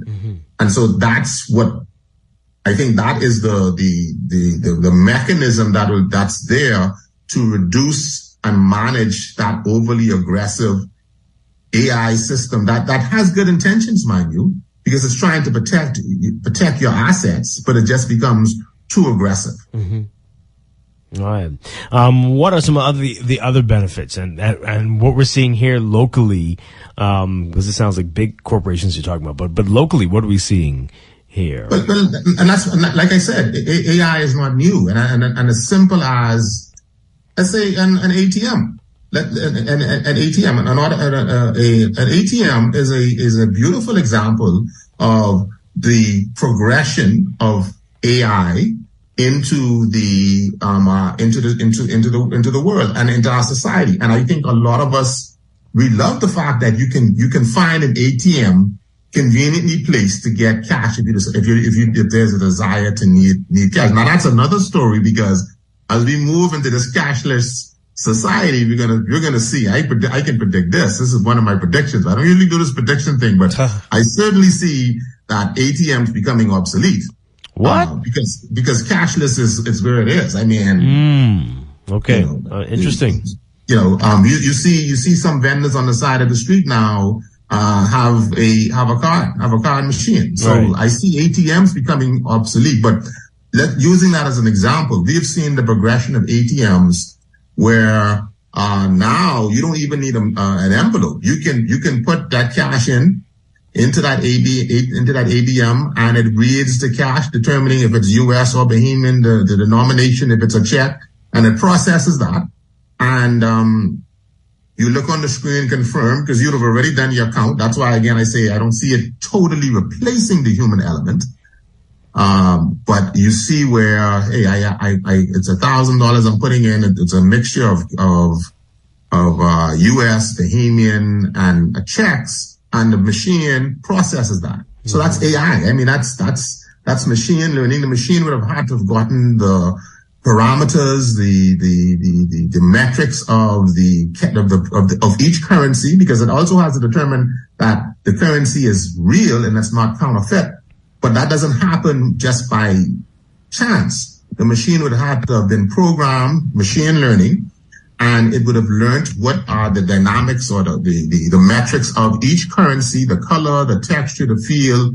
You're programming this. This is all maths, of course, and the numbers are. It's measuring each one of these notes, and it's making a determination that this is a real note. This one here is counterfeit. So you thought you had 1,000, maybe you only have 900. And so that's the benefit of it. That's the benefit. Unfortunately, that's not a good time to find out. Right. But if you understand, it's still the benefit of AI in our society. We see the benefit again, and I spoke about it earlier. We see things like Alexa and Siri and these other voice-activated systems, hands-free systems that learn your voice versus Gamal's voice. And if I give an instruction in your home or in your environment, the system has to now learn my voice because it's listening. Again, that opens up another can of worms when you go back to the question you asked earlier about if it becomes too aggressive or too intrusive. Because using Alexa and a Siri, for example, and this is not to scare folks, that means the Alexas and Siri and these other automated systems, they have to be listening all the time. Wow. Yeah. To determine if it's your voice, it has to listen to everything and differentiate between Gamal's voice and Dwight's voice and make a determination that that's Dwight's voice. His voice fits what we have been learning over the last 6 months. But it has to be listening all the time. So that's another kettle of fish. I mean, we can go on and on about how this system is useful, and then it becomes scary. We think about things like the Matrix and the Terminator, where what is it? Cybertron, is it? Or not Cybertron? What do you call the thing? Cybertech, whatever the thing named, the guys in the sky and the clouds, and they take over. Yeah. So there is some concerns, and it could be aggressive, because I think that is the big concern. But there's still beneficial uses for it. Absolutely. All right, so we have to take a break. When we come back, we want to ask you about things that you're saying already. So many people in this country so afraid of technology and especially AI influenced technology, and how will they function if we are getting deeper and deeper into this? Sure. And want to get your tips on that and more. And this is our Safe and Sound series on Morning Blend on Guardian Radio 96.9. Stay with us. You up. I can show you what you want to see and take you where you want to be. You could be my luck. Even if the sky is falling down, I know that we'll be safe and sound. Technology Technology serves to make our lives better, so why not your business too? At Custom Computers, we've been maintaining our knowledge and relationships with top tech companies since 1987 and carry only the most trusted brands like Apple, Microsoft, HP, and more. No company has helped more businesses build reliable IT systems than Custom Computers. You name it, we've done it. Call 396-1101 to talk to any of our business experts. Find trust in your tech. Count on Custom Computers. Florida Auto Parts can deliver all the auto parts your car will ever need, direct from the USA and from around the world. Florida Auto Parts provides fast delivery on auto parts, and we ship throughout the Bahamas, genuine or aftermarket, new or used, and all for the best price. Call Florida Auto Parts Trusted Parts Rep on WhatsApp at 1-786-772-8777 to save on your next auto parts purchase. Florida Auto Parts, the right parts at the right price. Fidelity, we're good for you. Whether your business is in store, on the go, or both, let Fidelity work with you to maximize your customers' payment options with a fixed or mobile terminal so that you never miss a sale. It's safer than cash and more convenient so that you can take your business anywhere. For details, contact a business development officer today at 356-7764 in Nassau or 352-6676 in Freeport, or visit our website at fidelitygroup.com.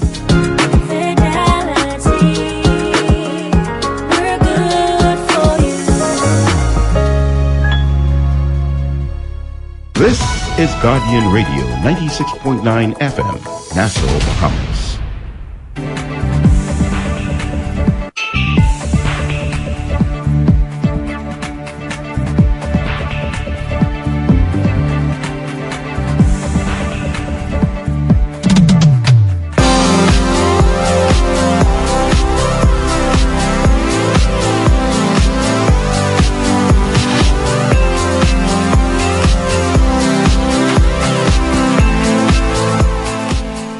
We're back here with Morning Blend on Guardian Radio 96.9. Dwight Strong with you. It's our Safe and Sound series every first Friday of the month. And we're talking with Gamal Nuri with preventative measures. Today we're talking about the impact of AI on fraud. All right, so you said something very interesting about ATMs, and you talked about all the good things that AI is doing. But so many people are very skeptical still in this country, especially, and don't trust ATMs, and yet you say likely, and it makes a lot of sense. They're probably not that long for the world. Yeah, the text was saying here, we got to be joking. China China uses cash and cashless. Why do we need completely cashless? Bahamians love their cash, buddy. All right. Well, but yeah, we still have a lot of people, Gamal, who wouldn't touch an ATM to save their lives. I mean, what do you say to those who are being left behind with technology like this? I don't think, I hesitate to use the word left behind. I think, and I go back to, one of my pet peeves, with all, crime or security related, topics is that you have to determine your risk appetite. And if you as an individual can only prepared to take on so much, then that's your decision. That's because you determine what is your risk appetite and what you're prepared to expose yourself to. Some people are totally off the grid. In the middle of the most technologically advanced societies and cities, some persons again are completely off the grid, meaning they have no connection to any type of technology, and it is very difficult to track them. They utilize cash, or they utilize even some sort of barter system to get whatever goods they are. So I wouldn't say it's left behind. Persons are determined what their risk is. But again, I appreciate that, because my background is in banking and finance, right? And I know that, with the advancement of the automated systems, you still have individuals who want to have their passbook. And even to this day, I mean, but of course that's now been phased out.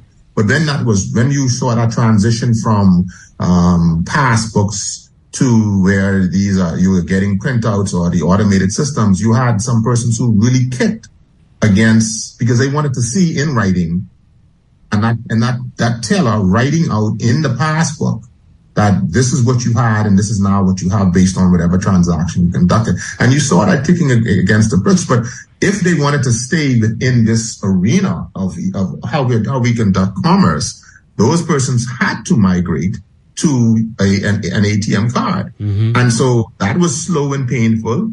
Enter COVID. If you see the acceleration that COVID caused in the application and the use of technology, a lot of businesses limited and restricted work from home privileges because it was a privilege. Mm-hmm. And many businesses on the onset, where you would get a laptop and you can go home and you can log in and all of that stuff, work from any type thing. That was considered something for the C-suite. Enter COVID, and if you wanted to keep your business functioning properly, everyone had to now migrate to this work from home, where you had to issue laptops, and certainly you saw the increase in the use of VPNs and more robust VPN systems. So I understand that, but if you're gonna work in this environment, if you're gonna be in an environment, if you want to travel, if you want to participate in commerce, you're gonna have to at some point connect into the grid one way or the other. And you have to now, if it's your perception, you would have to now be exposed to this artificial intelligence, to the machine. I tell folks all the time, the mere fact that you have a cell phone, right? If you have a cell phone, now you may want to keep your cash on you, but if you have a cell phone, which I would say 99% of Bahamians do, adult Bahamians, right? You are on the grid.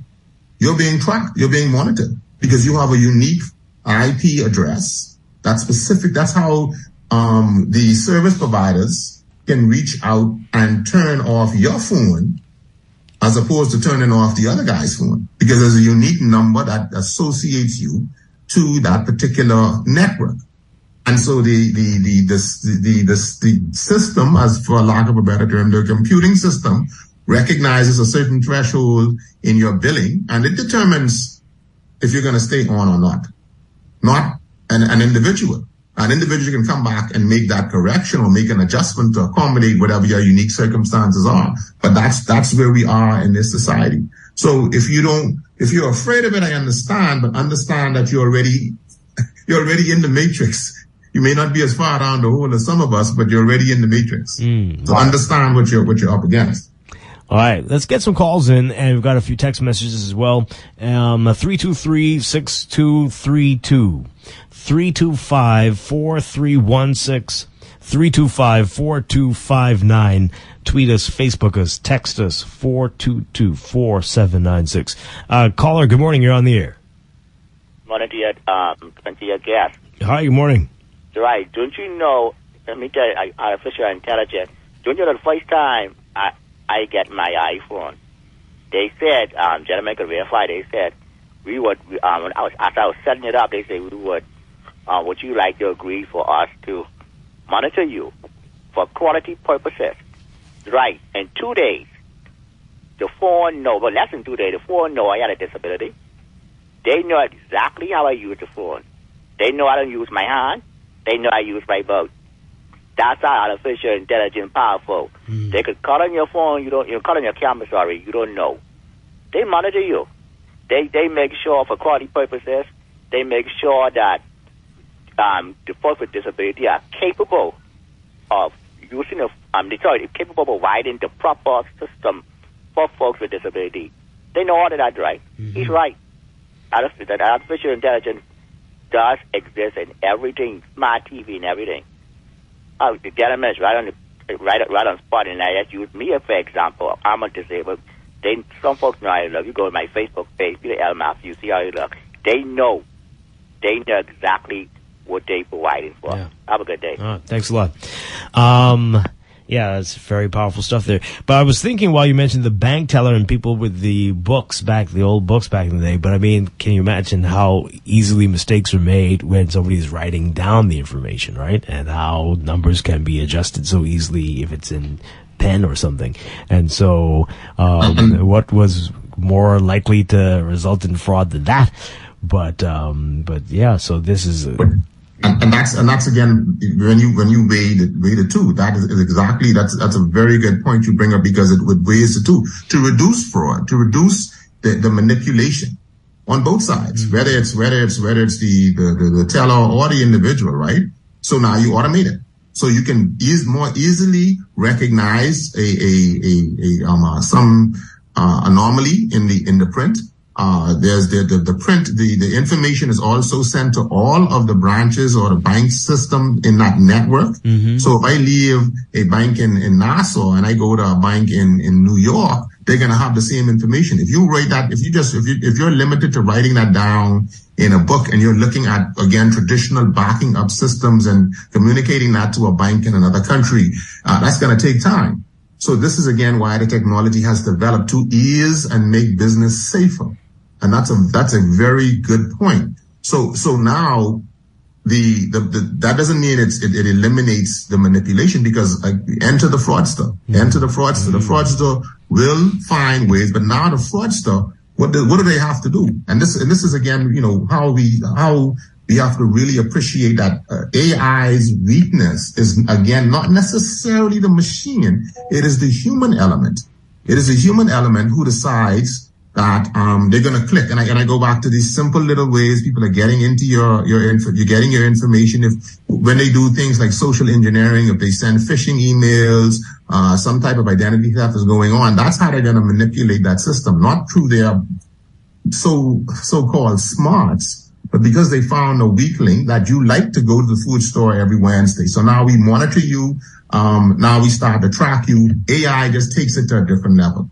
So that's the pro and con of embracing the technology. That's the pro and con of living in a society that is always about advancing and increasing efficiency. That will always open up an avenue for a fraudster to take advantage of those persons who do not want to be a part of it or who are fighting against it. All right, we're going to break for news.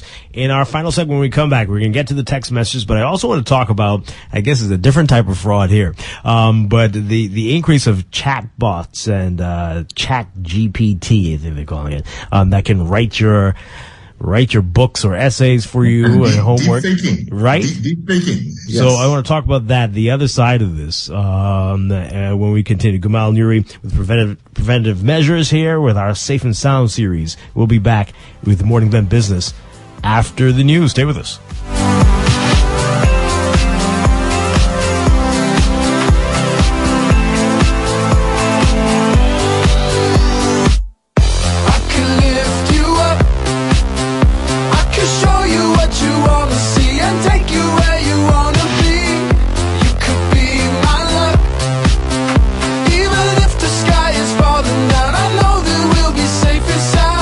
This is Guardian Radio 96.9 FM, Nassau, Bahamas.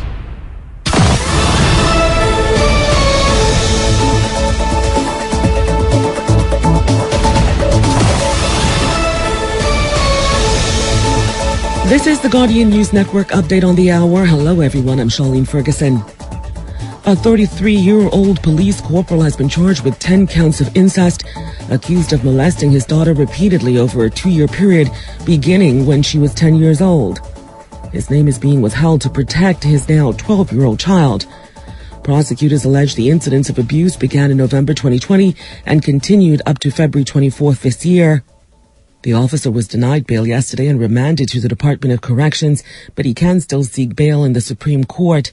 He returns to court June 8th for the presentation of a voluntary bill of indictment.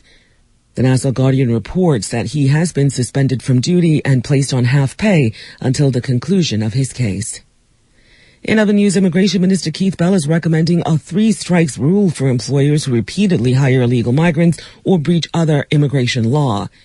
He told Morning Blend host Dwight Strachan, giving the Department of Immigration the ability to fine employers on the spot will help deter illegal hiring by employers and prevent further clogging the courts with prosecutions of those professionals who breach immigration law. We could have like a 3-strike rule. The first time we come and we find you. The second time we have to come to your house, the fine is double or tripled. And the third time you go before the court, and this time when we go before the court, we're asking the court to incarcerate you. And so it is our intention to start with the prosecutions of these individuals and these professionals and the employers now to ensure that we send a very clear message. And 200 undocumented migrants were repatriated to their home countries this week. The Department of Immigration notes that 3 groups of deportations included a Bahamas Air flight from New Providence to Port-au-Prince yesterday morning with 65 Haitian nationals on board. A Copa Airlines flight yesterday afternoon to Panama carrying 3 Peruvians, 2 Colombians and 2 Chinese nationals, and the repatriation of 128 Cubans Wednesday. That's what's making headlines at this hour. Stay with us. AP Update is next. I'm Rita Foley with an AP News Minute. Alec Murdaugh, the disbarred South Carolina lawyer, will be sentenced this morning after being convicted late yesterday of murdering his wife and son. The jury deliberated for less than 3 hours before finding Murdaugh guilty. Shortly after their verdict was announced, South Carolina Attorney General Alan Wilson said this. Today's verdict proves that no one, no matter who you are in society, is above the law. Much of the nation is still wrestling with Mother Nature. The AP's Jennifer King. Tornadoes touched down in Texas and Louisiana, leaving a trail of damage across the Dallas-Fort Worth area. Hundreds of thousands of homes and businesses lost power. The AP's Jennifer King reporting. 2 Kansas men are accused of illegally exporting technology to Russia. The Justice Department says they owned a company that allegedly supplied aircraft electronics to Russian companies and provided repair services for equipment used in Russian-manufactured aircraft. I'm Rita Foley.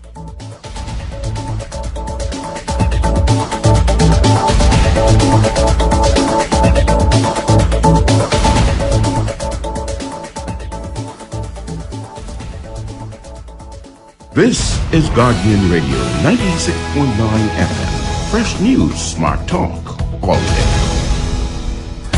The views and opinions of the host and guests are their own and do not necessarily reflect the position of the management and staff of Guardian Network. Wake up, it's a new day. Wake up, it's a new day.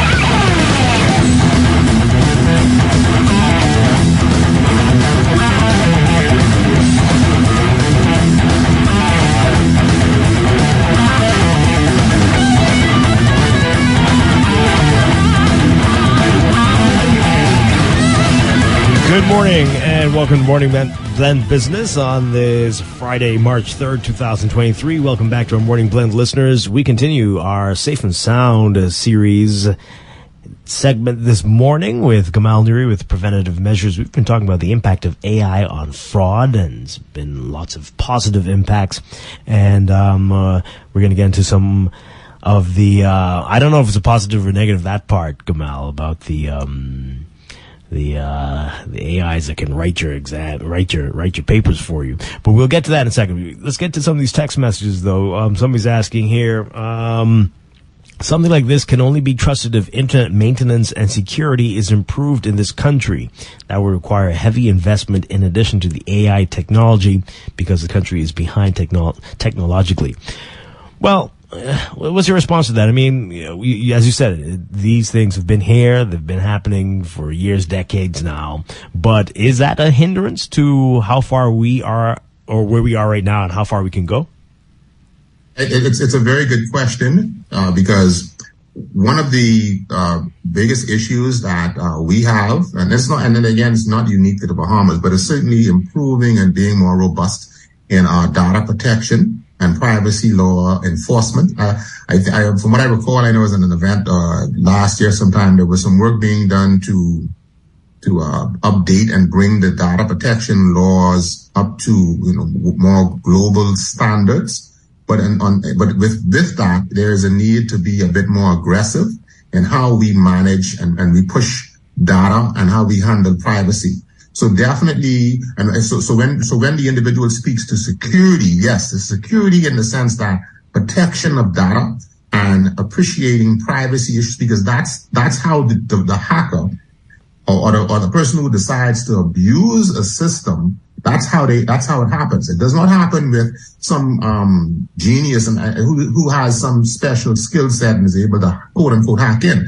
A hacker is looking for information on Gamal Nuri. They're going to use my date of birth. They're going to use my address. They're going to use any other personal, or as we would say, private identifiable information, identifiable information that they can find, and use that to start to manipulate and trick legitimate systems to either get more information or to get access to whatever assets I have. So certainly, as we progress, there is a need to ensure that we're ready to manage what all comes with the advancement of technology. Mm-hmm. Yeah. All right. This person says it's good to be off the grid. I don't have Facebook, Twitter, Instagram, so I minimize my use on the grid. Boy, okay. They text you though, right? That's a text, right? right. Okay. Right. I just wanted to, like I said, the reality check, right? If you have a cell phone, right? That's just what it is. It is what it is. Yeah. So we see movies, and often comedy movies, or sometimes not quite comedies, but they do get to, we've seen it very often that the machines do eventually start to develop consciousness and start to have a mind of their own. Is that a likely scenario at all, or is it just a great way to scare people and make money at the movies? Yeah, I think that the scenario is that for that to occur, that machine would have to have been programmed for that wrongdoing. And that's where you see the hackers are going and cyber criminals are going. They take that same technology that we're using, a ChatGPT, for example, because we started to bring it up before we went on the break. Mm-hmm. And the good intentions for ChatGPT, for example, to ease information and the management of information and doing research, things of that sort, to make the life a little easier. You see now that, not now, but individuals have taken that technology, just like all technology, and they've decided, hey, we can use this to do some nefarious activities, right? I started to mention deep faking, right? Mm-hmm. Where they would have monitored my voice, they would have monitored my behavior, there are photographs of me online, and they take that and they plug that into a advanced software like a ChatGPT. And it now takes that and manipulates that to impersonate Gamal Nuri. And you looking and hearing, especially with the hearing, because some software is not as advanced to give you that facial, but there's certainly some out there that you would look at as individual, and unless you're really sensitive to how the human face moves and the structure you're really observing, you would think that it's a real person actually speaking. Mm-hmm. And but that goes, but again, just to show you the legacy behind that, what you're seeing now with what is called deep fakes. And I always smile as I go to these conferences and I engage other, security experts, how we come up with these different names. Deep faking is no more than targeting or spear phishing, where they would have done, spear phishing, for example. We heard about phishing in regards to email fraud, right? Spear phishing is where we'd have targeted someone in that organization who has some access to assets or has assets themselves, and we find out about them. We find out where their little son goes to school. We find out that there's a play coming up. We find out that they're about to travel. We find out that they like to hang out at a particular restaurant, or they like to do a certain type of activity. So they do their research. So deep faking using AI is just taking it to another level where we can now copy, as opposed to identity theft. We can now copy the identity, which is a bit different than stealing the identity. Mm-hmm. Copying the identity means now I can manipulate and copy the voice. I can now manipulate and copy the individual, their expressions, their movements, and I can present them to unknowing persons who are not as, who may not be paying as much attention. And I could, for a period of time, get information, get access to assets based on the fact that I've manipulated that individual, and even have conversation, because again, I would have done the research, knowing that, certain persons like this particular activity, or they like that activity, they travel, this is an exercise that they like, this is a food that they like.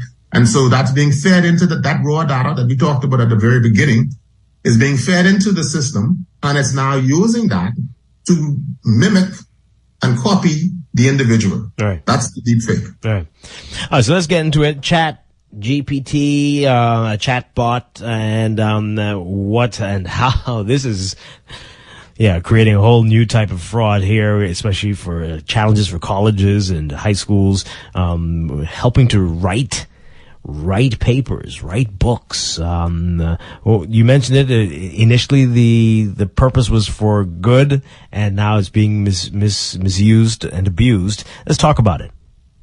Right. So when you have a advanced, and this is a game changer. ChatGPT is a game changer for all of us. And this is like I said, this isn't new. But this is like a quantum leap. This is something that sort of, jumps you a few steps ahead. Where you would have taken 10 steps to get to that destination, you now leap and you're covering that same distance. So again, here's a tool, here's a software that was developed to assist individuals, just like Google, to assist individuals with doing research, getting data. To give individuals a template of sort, let's say in writing a report or creating a particular code, and now the anticipation that the individual will go back and make it theirs, because it's still a generated, more data driven. It's not yours per se, but it's still your information or your input. Because I want to learn about how to make wine. Right? Mm-hmm. So that's still me looking and putting in some pieces to that puzzle. And now the software, the AI goes out into the internet. Again, the data is there. It's not pulling stuff out of the cloud or out of nowhere. It's not creating stuff. The data is there. When you compare it to Google just brings you back more the data and the raw files, whereas the ChatGPT now takes that same information that's always been on the internet, and then now it creates what you want. It creates a document, a thesis, a code, a program based on what you would have directed it to do. So that's a good thing, eh? Isn't that a good thing? Okay, sure. Maybe not, Dwight. You're not so, but how? So what are we seeing, and what are the fears now? I'm seeing an article where colleges and universities, high schools even, are trying to find ways to look out for something that might be a chat GPT product as opposed to something authentic from the student. We're creating a whole new category of challenges. Is that reasonable to assume that this could become a big problem? It is, and it goes back to, and when we talked about does it replace, it is the human element. Ethics, morals, we cannot program that. You cannot, and it's up to me, who the user, to determine how I'm going to use the technology. So if I'm going to use it to write a paper and plagiarize information and not make it mine, that's unfortunate. That's the risk. Talking about risk appetite, right? But if I'm going to use it for good, still write that paper, still get that data, and now tweak it, edit it, and create a product that is uniquely mine, then again, it speaks to ethics, it speaks to morals, okay? It speaks to my own upbringing, and this is the risk with using technology. This is the risk with giving somebody a knife. In one instance, the knife could be used to, cut up some meat and to cook a meal, and that same knife, the exact same knife in the hands of someone else, could be used to take somebody's life. The enemy hates you so much. Do we blame the tool, the ChatGPT, the Google, the knife, the gun, the car? Do we blame that tool, that inanimate tool, or do we look at the individuals? The danger now is, or the humanitarian and equal rights, equal opportunity is, do we prejudice and say, hey, you see those people over there, that group of people, we don't want to expose them. We can't let them because they're not honest.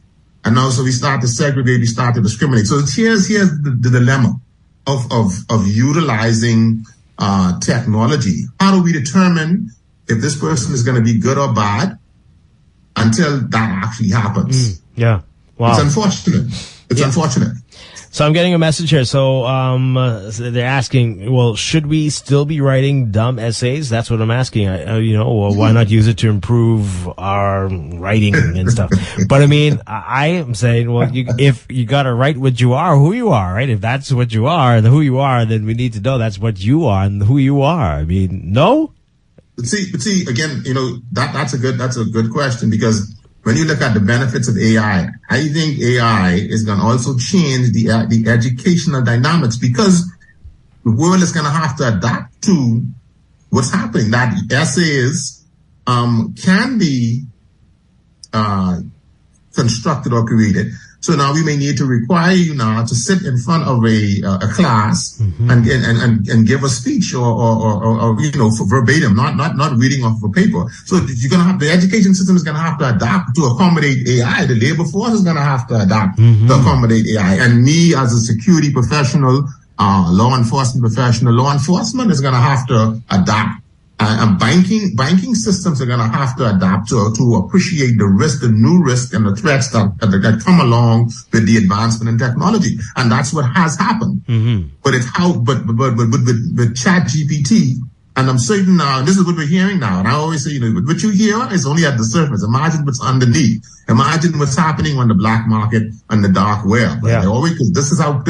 We find out about these things like 20 years later. And this is now old technology when you really look at what's actually happening on the dark web. So the police, security professionals, educators, governments have to stay and keep pace. They will never get ahead. I think this is extremely dangerous. I mean, people are going to say, what's the point of school? I could just put my thoughts into a program and will write something as if I'm as talented as Shakespeare.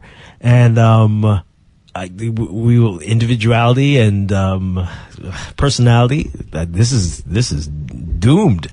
But so it goes to the point made earlier about how do we create legislation, how do we manage that, and even further back, how do we now, crime and criminality is not what we see. The end product goes back to ethics, morals, the upbringing, the culturalization of that individual.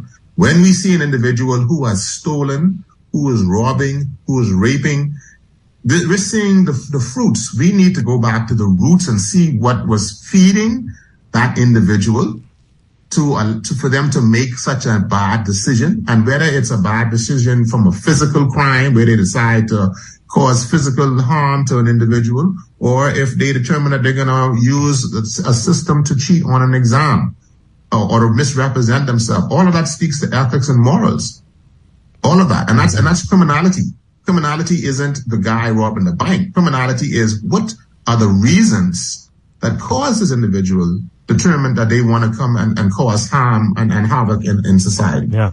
If we don't address that, we're going to continuously be going up against these advancements, because it's 10 years from now, next week, Dwight, next week, I say next week, there's going to be something else out there that makes ChatGPT obsolete. No. I may be exaggerating, right? But the point I'm making is, Google was the thing.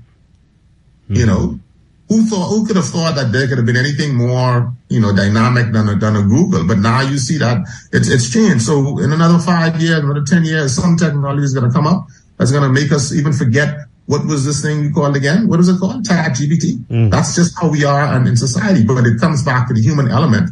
How they're going to use this technology for good or for bad. Yeah. Well, let's take a couple calls really quickly. Good morning. You're on the air. Hi, good morning. Are you there? Let's take the other one. Good morning, caller. You are on the air.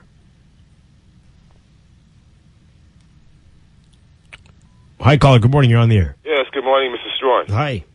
Good morning to Mr. Jamal Nuri. Yes, sir. He's painting a good picture, right? But, one would have to, Dwight, I'm much older than you, so you think you are afraid. I'm afraid. I'm enlightened, but I'm frightened, right? And so he's painting a picture of I guess he knows the pros and cons of AI, right? But he's trying to paint a picture of a digital utopia, right? Which is really the opposite, right? And it's all based on capitalist surveillance and panopticism, and we know who will be controlling the data. But he's correct about the technology moving faster than the politicians and legislation, right, Dwight? And so nothing artificial I like, not even artificial sweetness, right? So the human race is being engineered and being snared and driven, and they want you to believe that AI is the ultimate and it comes to save humanity, which is BS, right? I hate to get into the transhumanistic. He knows about the Neuralink and the brain-to-brain communication, et cetera, et cetera. And, most humans, now you're seeing why they were incrementally engineering you. You see, they always ask you the question, am I a robot? Or you see the question that pops up, right? Yes. They want you to be a robot. This is why they have been feeding the algorithms to these autonomous robots over the years, and they have written algorithms on human emotions, features, and everything. You see what I'm saying? So then, the agenda is quite clear now because they have all of the technological armamenteria to enslave humanity through panopticism. But they don't want you to know that. So, take for instance, if I have $500 in my pocket and somebody robbed me, they take the $500 from me. But within the digital paradigm, they could go and swipe everything, my identity and everything. But I'm not well versed in all the intricacies, but I know the agenda behind technocracy. So everybody's educated, but for years I was talking about technocracy incorporated and the agenda behind technocracy. Take for instance, Dwight, and everybody believes the world is overpopulated, Dwight. Suppose I tell you that's total BS, Dwight. The human collapse is on the way. That's why I love Elon Musk, really and truly. So he's buffering against artificial intelligence. But what I'm saying is, normally I'm a old person, so I like the hardback copy. And Google is not Google is censored. And so what happens is, by me reading so much, I've seen things that I've read on Google and come back and it's being altered. And so they write an algorithms on me. And so when I Google certain things, scholarly articles will pop up that wouldn't pop up for other people. Right. So what they do is they are actually creating a panoptic paradigm. And so even when I went on DuckDuckGo, when you laugh at me, DuckDuckGo specifically said Google is trying to track me. So what I'm saying is there are pros and cons to artificial intelligence, and I don't like nothing artificial because we got artificial God. And so then by us, all right, Dwight, did you know that when you Google biological digital convergence, our mRNA vaccines comes up? You didn't know that? So all the people who want to go crazy, they found out that their minds are lazy. Because really, I was correct on that because I'd read it and I know it, and I know the global agenda, Dwight. I was following global agendas for 32 years. I don't care who comes on the radio and paint a picture of this utopian Jetson type world where everything is going to be perfect. No, Dwight, it's not going to be like that. Why do you think they had the movies about AI turning on people? It's because they know what they're planning on doing, Dwight. Who's controlling these robots? Like Elon Musk said, you have to look at this. Elon Musk suggested a robot may be a despot. So all the sci-fi movies we saw with the tyrant, with the on the screen, talking to the people and doing the dictates. This is what about to come. Revolution of the mind. Black is white and white is black. Give thanks. Thank you very much. Well, boy. Yeah. Well, Gamal. Quite a bit there, and it boils down again because to the determining from a security and a criminal standpoint, what is your ethics, what are your morals? Are you going to abuse, or are you going to use it to to work with your brothers and sisters and make the world a better place as best as you can? And then that's why I'm here to assist in that decision-making process. And if there is nefarious activity, preventative measures is all about, first obviously preventing, but also being able to respond and recover from these various types of attacks. So you have to be prepared. You have to be ready. It's coming. We only have about a minute here. Somebody's texting in to say, I agree with Mr. Nuri that people have to keep up with technology to avoid fraud. There hasn't been enough public education for seniors, though, and other non-adept persons on the proper use of technology. Many entities are also unwilling to accommodate them. I still have to do online transactions and send emails on my senior mother's behalf. and she has no idea what deep fake is. Oh boy.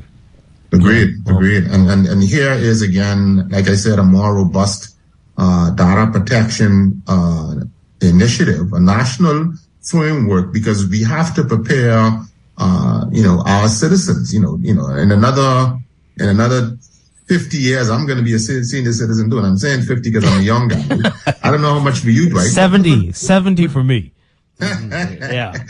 So we have to get this educational process started now from in the school. And this is why I'm saying it will change the educational program, because if you want to prepare that preschooler today, right, and you want them to be more more competent in the work environment in the next 10 years, you have to start them now. They need to know.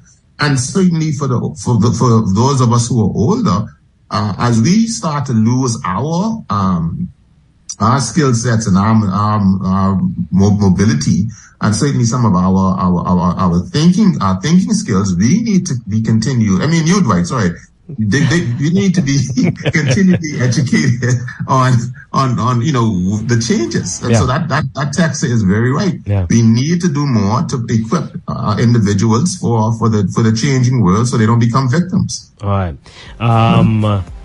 We have to go to the break, but thank you, Gamal Nuri. Really appreciate it. Always a pleasure talking with you, and have a great weekend, sir. We'll talk again in a few weeks. Yes, sir. Thank you for having me, and you enjoy and be safe. You've given us a lot to think about. I'm a little scared, but there is a lot of possibilities, good possibilities indeed, as well with the future. Okay. Thank you. Have a good one, and enjoy the weekend, sir. All right. Take care. We'll be back with more Morning Blend business in just a bit. We're going to be lightening things up a bit. We'll be talking with the folks from Comfort Suites. They've got March Mania. We'll get the details after this.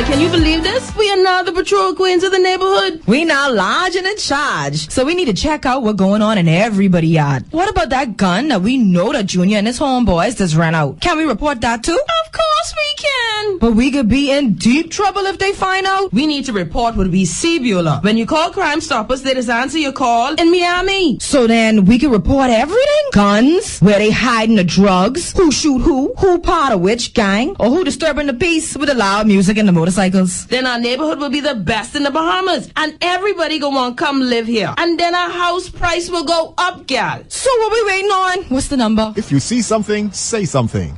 Let us all pitch in and stop the crime before it's your time. Call 328-8477 from Nassau or 242-300-8477 from the Family Islands. Or text us through the Crack Crime Bahamas app. Stop the crime before it's your time. Earning zero interest on your savings at the bank? With as little as $100, you can start earning interest on your money while you're sleeping, eating, or standing in line at the bank with the CFAL Savings Express Plan. Ready to invest? Start by putting $1,000 into our mutual funds and earn interest there too. Because at CFAL, your interest is our interest. Visit CFAL.com to start now. CFAL. Growing wealth for future generations of Bahamians. Welcome to the power of Visa, with access to thousands of travel and shopping and dining discounts with up to $1,500 in savings yearly with Mobile Assist's new prepaid Visa travel rewards cards. Book the cheapest flights. Even cheaper than Orbitz and Expedia. Get cash back at participating hotels. Car rentals with automatic insurance. And online shopping discounts at your stores like Gap, Best Buy, and more. Get your 30-day free trial when you download our Mobile Assist app. Visit MobileAssist/rewards now for your prepaid Visa travel rewards card. Get your Carifta tickets. The 58th Carifta Games is coming. April 7th to April 10th. Tickets are on sale now. Online at Carifta50.com or at the Thomas A. Robinson National Stadium, Western Grand Entrance. For more details, email tickets at Carifta50.com or call 605-4051. This is Guardian Radio 96.9 FM, Nassau, Bahamas. Every crack and crevice you own. You're all over the place, you're trying to roam. You're living a sweet thing at home. I don't care if you live in life for the key. If you live in town, this thing don't discriminate. I want you to know when karma come round, don't wear a frown when you're raining on your parade. But don't you know that while you are looking for... We're back here with Morning Blend on Guardian Radio 96.9. Dwight Strachan with you on this Friday's Morning Blend Business. We are changing gears now, talking about Comfort Suites. Our friends at Comfort Suites, they've got a lot going on always, including March Mania. Here to tell us all about this, we're very pleased to have with us Director of Sales Yasmin Mills-Strawn, Sales Manager Tramiko Bethel, and Senior Sales Manager Lakeisha Benaby. Great to have you all with us. Good morning. Good morning. Good morning. Hello there. All right, so March Mania. This sounds very exciting. What is that all about? So we have our March Mania starting at a $198 per night plus taxes and fees for the whole month of March. Wow. So we encourage our locals to come on down for the whole month of March to have all the good things that we have to offer here at Comfort Suites. So as we all know, we have the access to Atlanta's water park, pool, beaches, aquarium. You have your breakfast every morning, free parking, free Wi-Fi. Kids 11 years and under, they stay, play, and eat free. And yes, we have our food and beverage credit that is still going on that can give you up to $50 per stay per room for your food and beverage needs that you can use to the Crusoe's restaurant. That is wonderful, wonderful. And it's for the entire month. Any blackout dates, anything like that people need to know about? Currently, there's no blackout dates, but I can tell you rooms are going fast. So we encourage our listeners to book as soon as they can. We require a 24-hour notice to secure your room. So the quicker, the better. Yeah, wow. Wonderful stuff there. All right, so let people know, those who might not be too familiar with Comfort Suites, I don't know where they've been, but we'll let people know about the resort. You mentioned the fabulous Crusoe's restaurant. What else people can expect there at the property? So with our Crusoe's restaurant, first this might feel as if you're not able to utilize the restaurant if you're not a registered guest, but letting you know that you can still come and dine with us. We have lunch from 12 to 4 every day and dinner from 5:30 to 9. So you can get things from our authentic grouper to our rack of lamb, to burgers, to pizzas, you name it, we got it. Wow. Excellent. Excellent. Yeah. And some of the other features of the property. And you mentioned the access to Atlantis. Yes, you have the access to Atlantis. You get your free parking, your free Wi-Fi, free breakfast. And that free breakfast. And for those who have patronized Comfort Suites before, they have tasted the Bahamian cuisine. So we have our tuna and grits, the corned beef, the steamed sausage with the yellow grits. So you still have a taste of what you would have if you're home. Yeah. Yeah. And give us those hours for the restaurant again, because I think I may need to head there right after the show.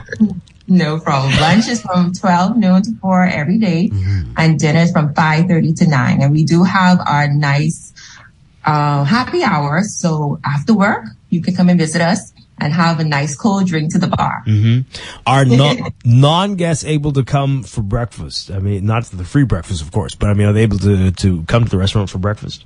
Not at this time. It's just they could patronize us with the lunch and the dinner. Okay. All right. I understand. All right. And talk some more about the other amenities around the property. Well, basically what we shared is what we have to offer, but we want to also let you guys know about the safety protocols. Tramiko is going to let us know about that because we still are in our COVID protocol. So we just need to still be safe because COVID is still out there. Yeah, so as Ms. Bambi would have mentioned, of course, we know COVID is still real. So we always have sanitation stations strategically placed across the property. We also enforce social distancing. At the restaurant, when you go down there for lunch, breakfast, or dinner, you would find that they have roll-ups there. The seats are socially distant.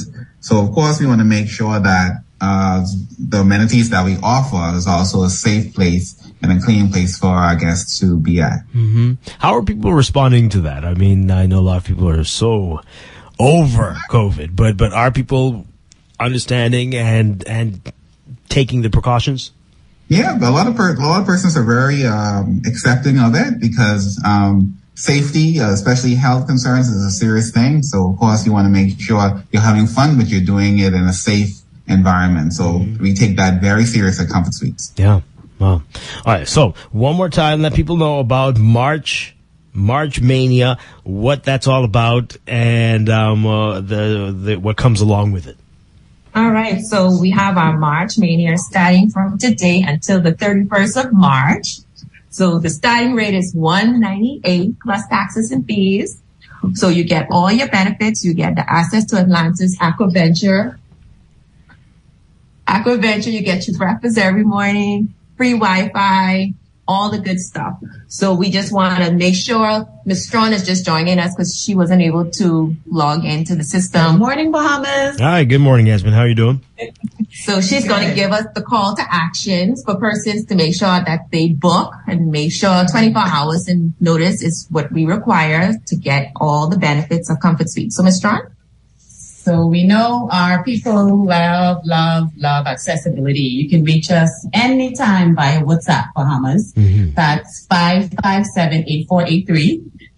Or if you prefer the acronym, it's 55-SUITE, SUITE, easier to remember. Okay. You can find us on Facebook, Comfort Suite's local residence page, or Instagram, same handle. Our Crusoe's restaurant also has separate handles. So if you're interested in just dining at the restaurant without booking a stay, you're also able to do that. And you can give us a call if you just prefer an old school landline. It'll be 605-6300 or 363-3680. And like we love to say, we give comforting days and sweet nights. Oh, that's really good. That's really good. All right. So somebody's tuning in and they're saying, okay, that price is per person, right? Not the total price. So that's per person. Any different prices for? No, that's actually per room. That's per room. Right. $198. Based on single, double occupancy. Okay. Plus taxes and fees. It's not per person. Okay. That is excellent. That is good to know. That's pretty decent. What about children? Any special consideration there? So children 11 years and under, they stay, play, and eat free with a paying adult. Okay. Children 12 to 15, they're somewhat free, but they pay the taxes. But our room capacity is 4 per room. Mm-hmm. The only time we make an exception is when we have a toddler 2 years and under, because he or she will be going in the crib. You can't beat this. This is a great deal for all that you get there, all the things that there are to do there. $198, pretty decent in March. So how are you going to top this for April? You have to stay tuned. You have to stay locked and loaded. You have to make sure you follow our social media pages. Make sure you stay on our WhatsApp. And you'll be able to see all the secrets we have for Easter. Yeah, right. So, and I guess this is the time to book for that too, if you're interested. I recommend that also. Make sure you try to lock it in. All right. So Yasmin, one more time, give us the numbers to call or WhatsApp if you want to make some reservations. Yes. So to call us, 605-6300 or 363-3680. WhatsApp would be 55-SUITE or 557-8483. And that's sweet as in SUITE. Mm-hmm. All right. Excellent. And again, it starts from today, the March Mania special, till the end of the month. That's right. All right. This is great stuff there. Yasmin Mills, Strachan, Lakeisha Benaby, and Tomiko Bethel. Thank you so much. And thank you to the folks at Comfort Suites, always great friends to us here on Guardian Radio. Appreciate it. Have a great weekend. Have a good day. I'm going to message you right now with the dates for me. But thanks a lot. Appreciate it. Bye-bye. All right, we're going to take a break and then be back to wrap things up. This is Morning Blend Business on Guardian Radio 96.9.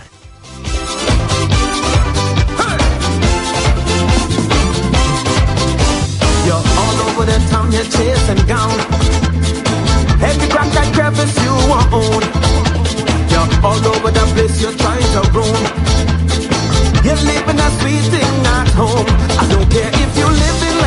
key. If you live in downtown, this thing don't discriminate. I want you to know when come round, don't wear around.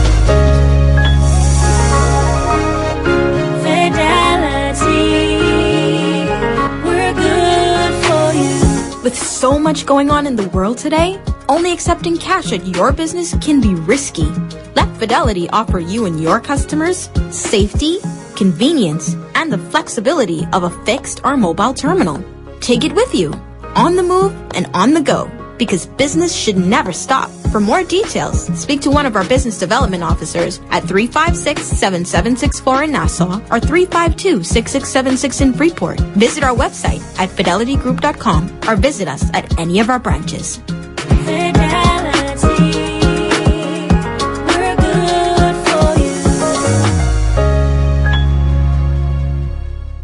Get your Carifta tickets. The 58th Carifta Games is coming.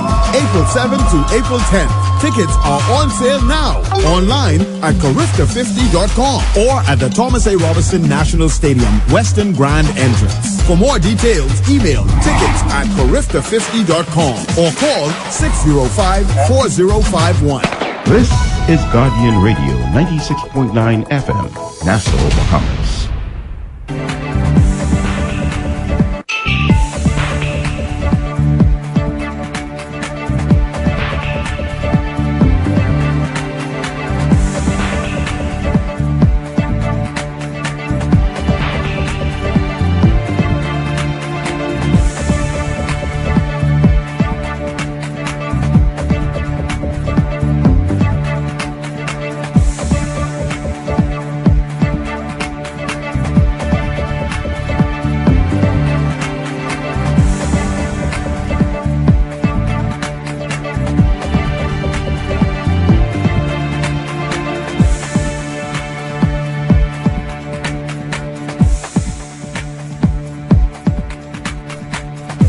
It is time for your morning business report brought to you by CFAL. Consumer credit quality indicators continue the positive improvement trends solidified at the end of 2022 into January. That's according to the most recent data from the Central Bank of the Bahamas.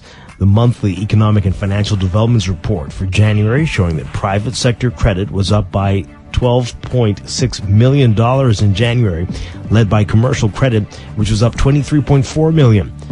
While mortgages were down $3.9 million and consumer credit was down $6.9 million. Total Bahamian dollar credit contracted by $5 million during the review month, a reversal from $74.9 million growth in 2022.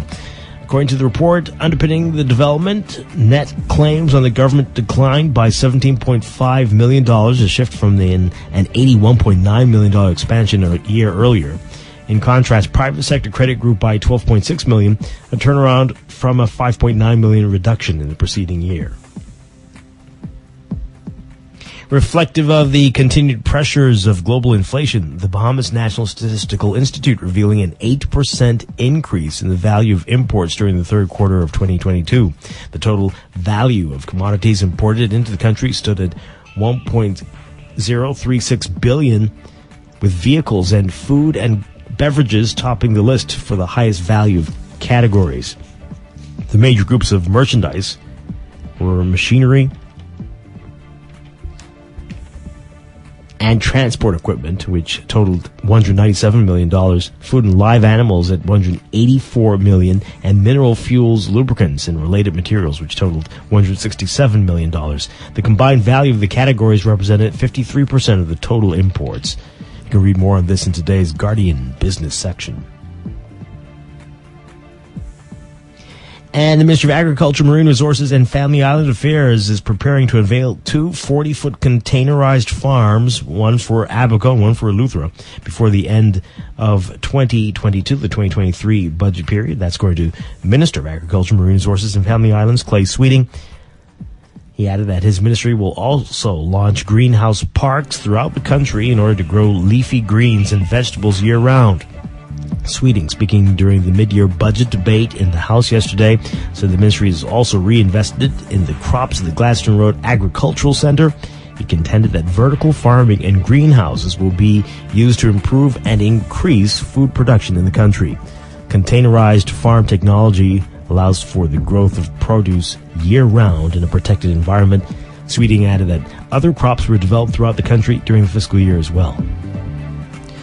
Overseas, China accusing Washington today of improperly attacking Chinese companies after genetic analysts giant BGI Group and 17 others were hit with curbs on access to U.S. technology on security or human rights grounds. The Commerce Department said it saw a danger that 2 BGI units might contribute to the government surveillance apparatus, which human rights groups say is trying to create a database of genetic samples that Muslims and other minorities were compelled to provide. Other companies were cited for their role in the ruling Communist Party's military modernization or weapons deployment, or development rather, by Iran and Pakistan, and suspected human rights abuses in Myanmar. Washington accused China of trying to use civilian companies to obtain processor chips and airspace and other technologies that can be used to make weapons. Beijing retorts that the U.S. government is trying to stop potential commercial competitors.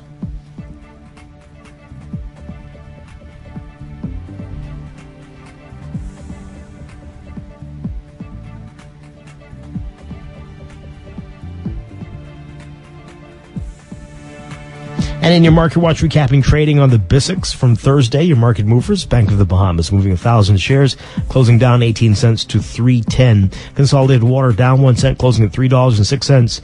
And Emira Incorporated down 11 cents, closing at $9.58. The BISX All-Share Index closing at 2,599.83, down 2.01. That's your Market Watch, and that is your morning business report, brought to you by CFAL, growing wealth for future generations.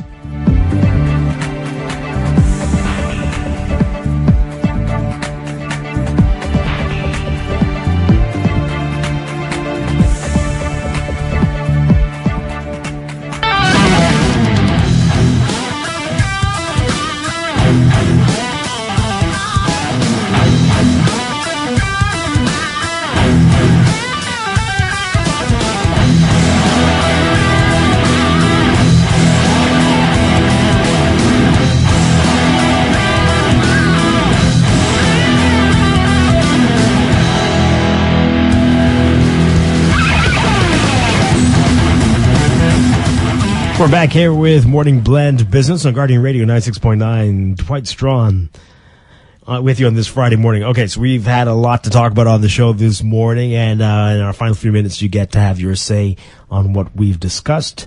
Most recently, we were talking about AI, the mainly positive impacts, but also some of the things that are causing people to be a little concerned, and so quite a bit of commentary about Chat GPT and other similar chat bots.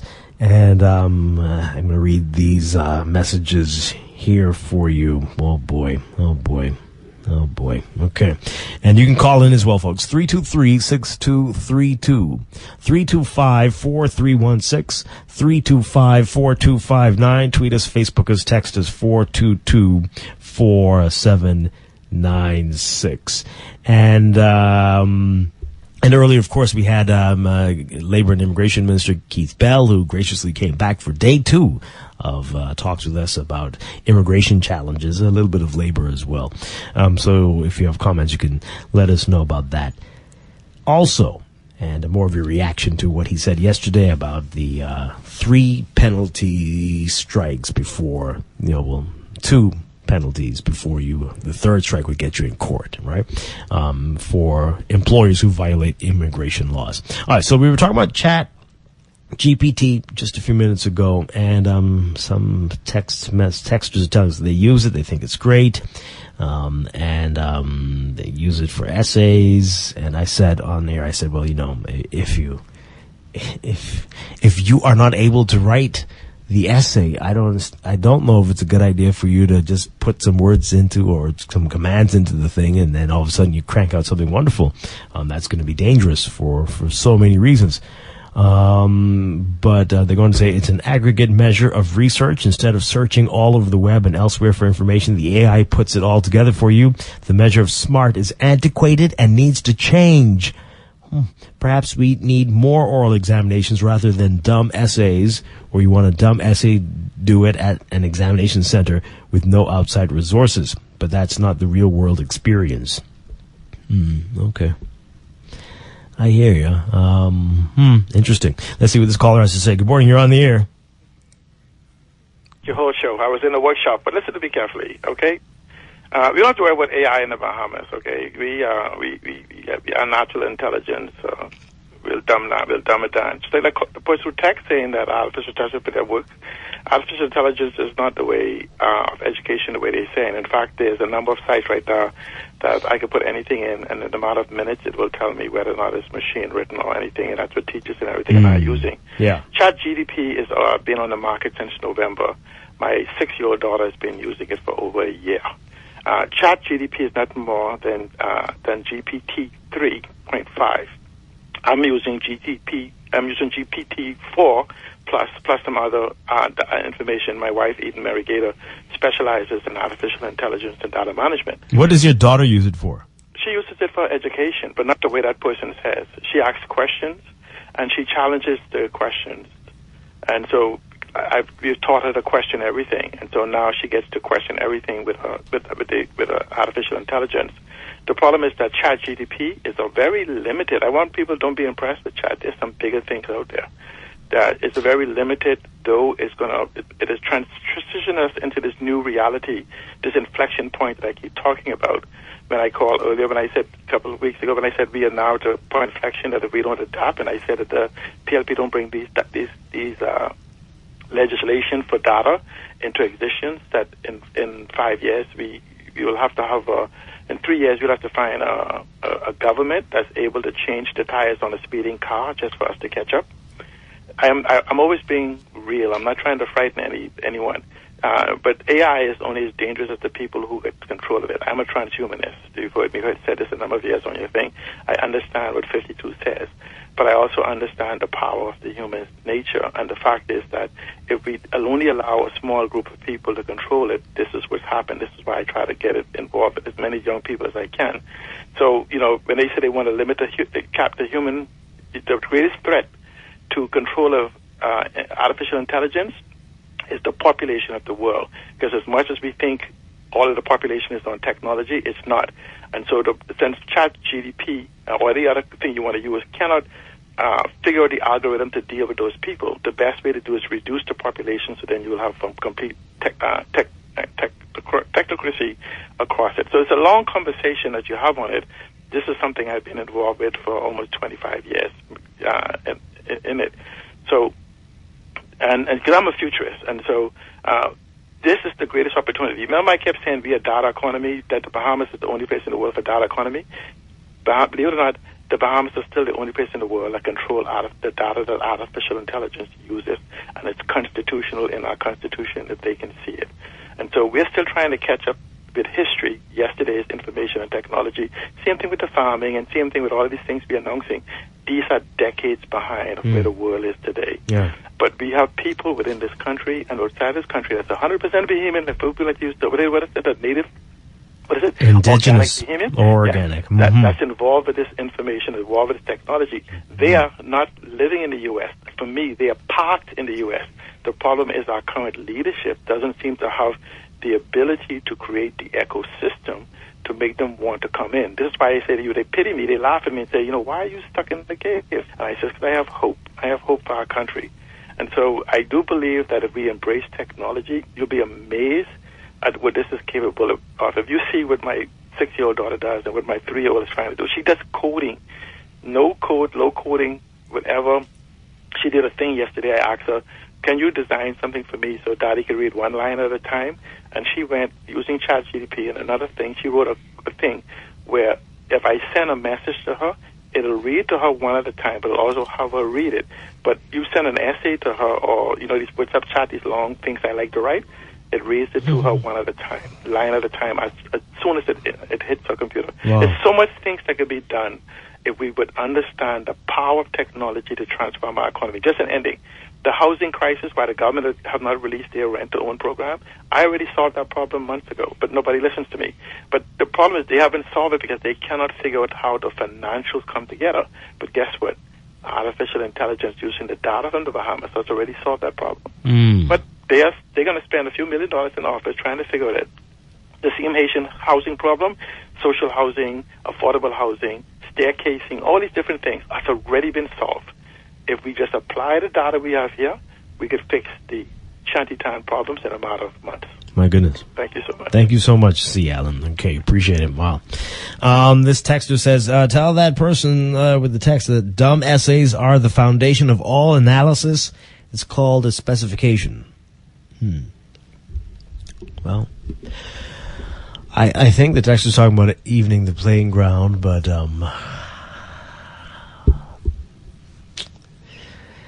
brave new world. It's very scary. Very scary. But anyway, I like the things that Seattle's saying. That sounds exciting. Yeah, the 6-year-old's doing some amazing things there. Well, all right. A lot to think about, folks. A lot to think about. Hope you all enjoyed the show this week. Have a great weekend, everybody. I'll be back on Monday with more Morning Blend and Morning Blend Business right here on Guardian Radio 96.9. Dwight Strachan, have a great one. Stay tuned for On the Clock with Aaron Green coming up next.